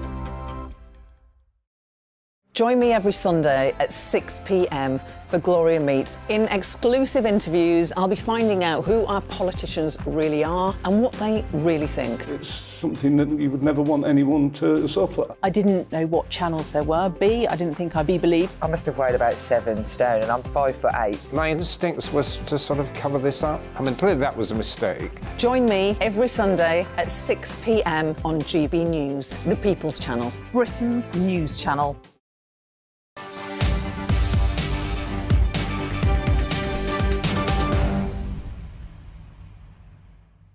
Right, fascinating one to get you going now, ladies and gentlemen, because stats from the government's Prevent scheme have found that there's been a large rise in the number of young men being reported over woman-hating incel ideology. So we hear a lot about Prevent, don't we? We hear about the Islamist threat, we hear about the far-right threat, etc. But now incels are on the march, supposedly. Concerns about this ideology make up, well, 1% of all referrals made to anti-extremism scheme, with many officials believing that its dangerous attitude towards women has spread rapidly through the internet. However, that number is rising. It's not 1%. I think that's a typo. Joining me now is social policy analyst Dr. Rakib Hassan. Dr. Rakib, thank you very much. What is an incel?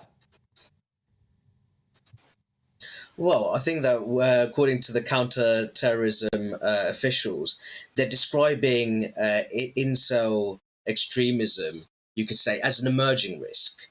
So essentially, these are usually involve young men, quite often with limited economic and social prospects, who have been caught up in women-hating ideologies of a decidedly misogynistic character. And Patrick, this is something that I raised a couple of years ago, largely because we do have a surplus of young men who do have limited economic and social prospects. And the reality is, a very interesting trend that we're seeing in Britain is that there's a very positive trend when it comes to female educational attainment and employment integration. But we're seeing a growing number of inactive young men who are slipping through the economy's cracks. So that naturally provides fertile ground for women-hating extremists in the dark web to exploit that. Really to be done about this? Because, you know, there seems to me to be a bit of a... I think teenage boys have always been obsessed with sex, OK? And to be honest with you, the vast majority of teenage boys aren't getting any. And now they're just getting more angry about that, are they?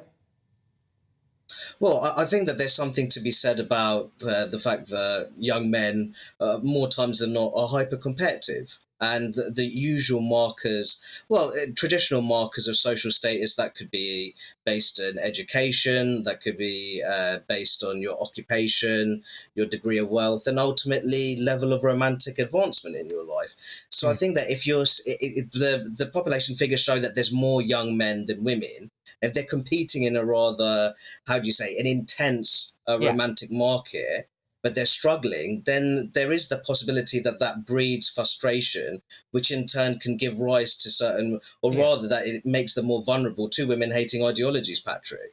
No, I am absolutely not in any way trying to diminish the impact or the threat from anyone who decides that because they are not getting any, that they now hate womanhood and society at large, and the fact that they might go on to do despicable, abhorrent things. I'm not diminishing that whatsoever. However, I am saying that I've double-checked this, triple-checked this.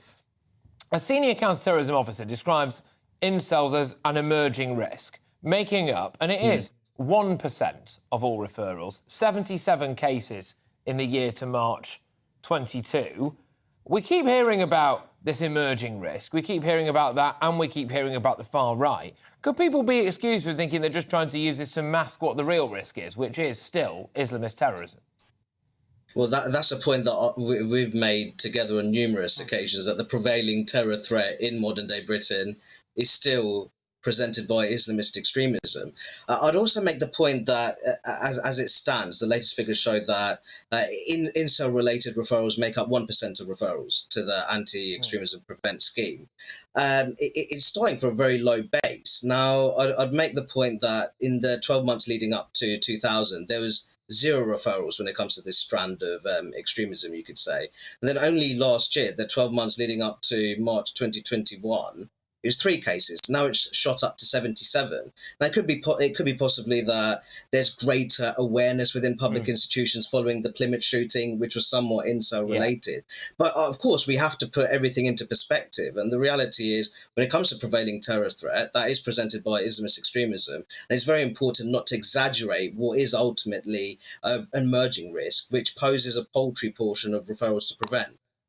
It does, indeed. And look, if this is indeed an emerging risk, I would ask the question, what is the deep-seated societal cause behind this? Is it potentially that the world can be quite a confusing place for the young, straight man, teenage boy in this country, potentially. I'm just saying straight because incel does tend to relate to people, I believe, who are inclined towards women, really. So the straight heterosexual. Heterosexual, yeah. It's a straight young white man, as it were.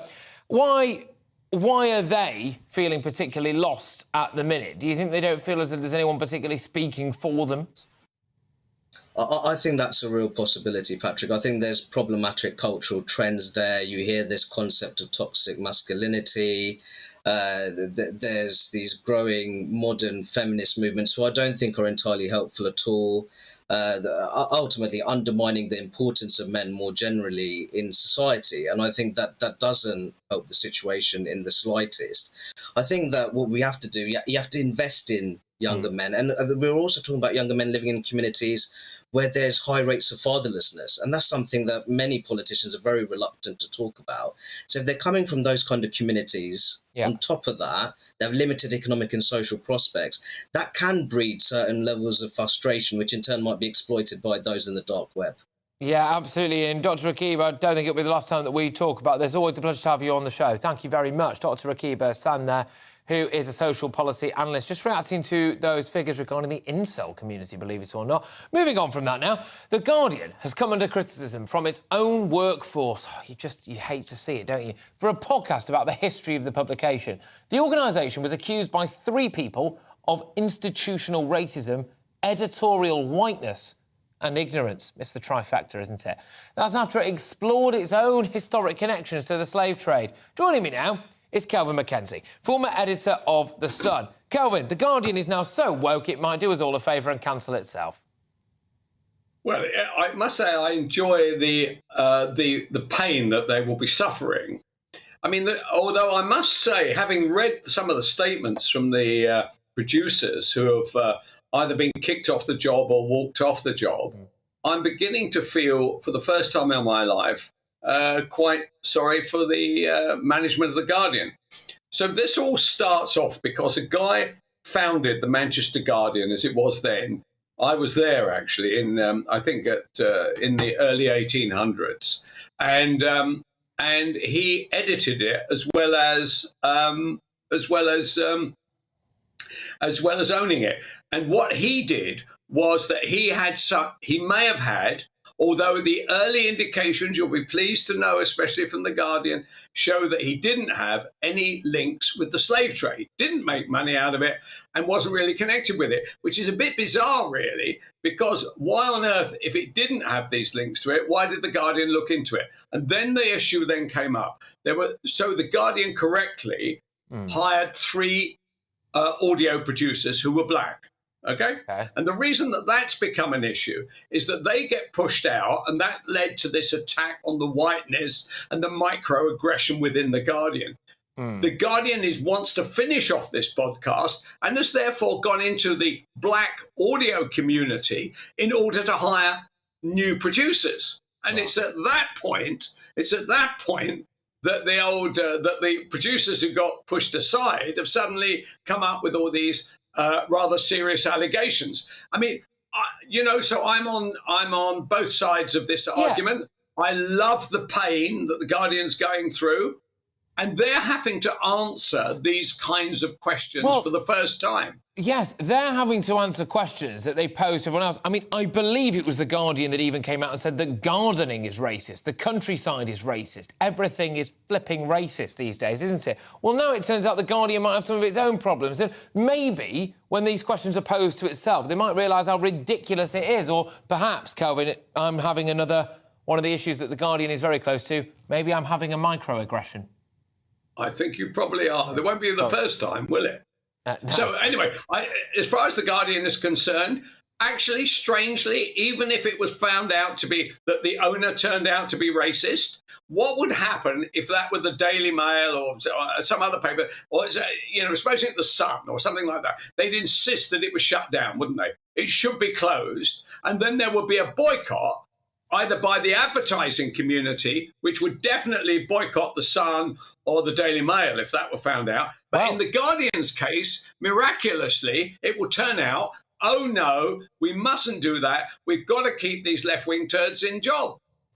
Strong stuff, Kelvin. And I imagine the Guardian will refute that, as indeed we are going to ask them. Some would say, Kelvin, and quite a lot of people would say, actually, the Guardian does an incredibly important job at holding people to account and indeed investigating racism, etc., wherever it finds it. And maybe they're doing the right thing now by investigating themselves, raising issues, as it were. But what happens if they don't like the result? I suppose the result is that this guy, John Edward Taylor, as racist as you like, a shocking example. Would they then go and get their paper and chuck it in the Thames, as they would be in favour of that statue in Bristol? Or would they say, look, that was then, this is now, history is a strange beast, and I'm afraid we're going to carry on publishing? Maybe, Kelvin, this is how we can all finally move on through it, because if the Guardian can draw a line in the sand and go, right, look, we actually have currently no links to this abhorrent individual, if indeed he is abhorrent or whatever, and we can all move on, then actually might pave the way for us all to have a little bit of common sense in the world. Kelvin, thank you very much. Kelvin Mackenzie there, former editor of The Sun. Responding to these claims, a Guardian spokesperson said, "We are concerned that some former colleagues and contributors have not had a good experience working with us, but we are disappointed they have chosen to write a partial reflection of their time at The Guardian. We always take any concerns raised with us seriously, and we acted immediately to respond to the individuals, including by offering a mediation process which took place with a mediator chosen by the individuals themselves. The project is largely complete and will not pull any punches in terms of transparency. It will be published in the next few months, and we then look forward to discussing it with readers and colleagues." OK, moving on. A HM inspectorate has warned that many Met Police applicants are functionally illiterate. Yeah.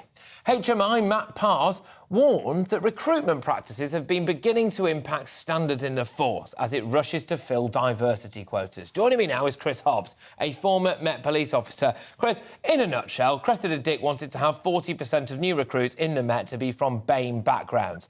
They've actually apparently only hit 17%, which is, some would argue, more representative of wider society. But we'll leave that at the door for the moment. Is diversity getting in the way of good policing? Because apparently some of these people can't speak English.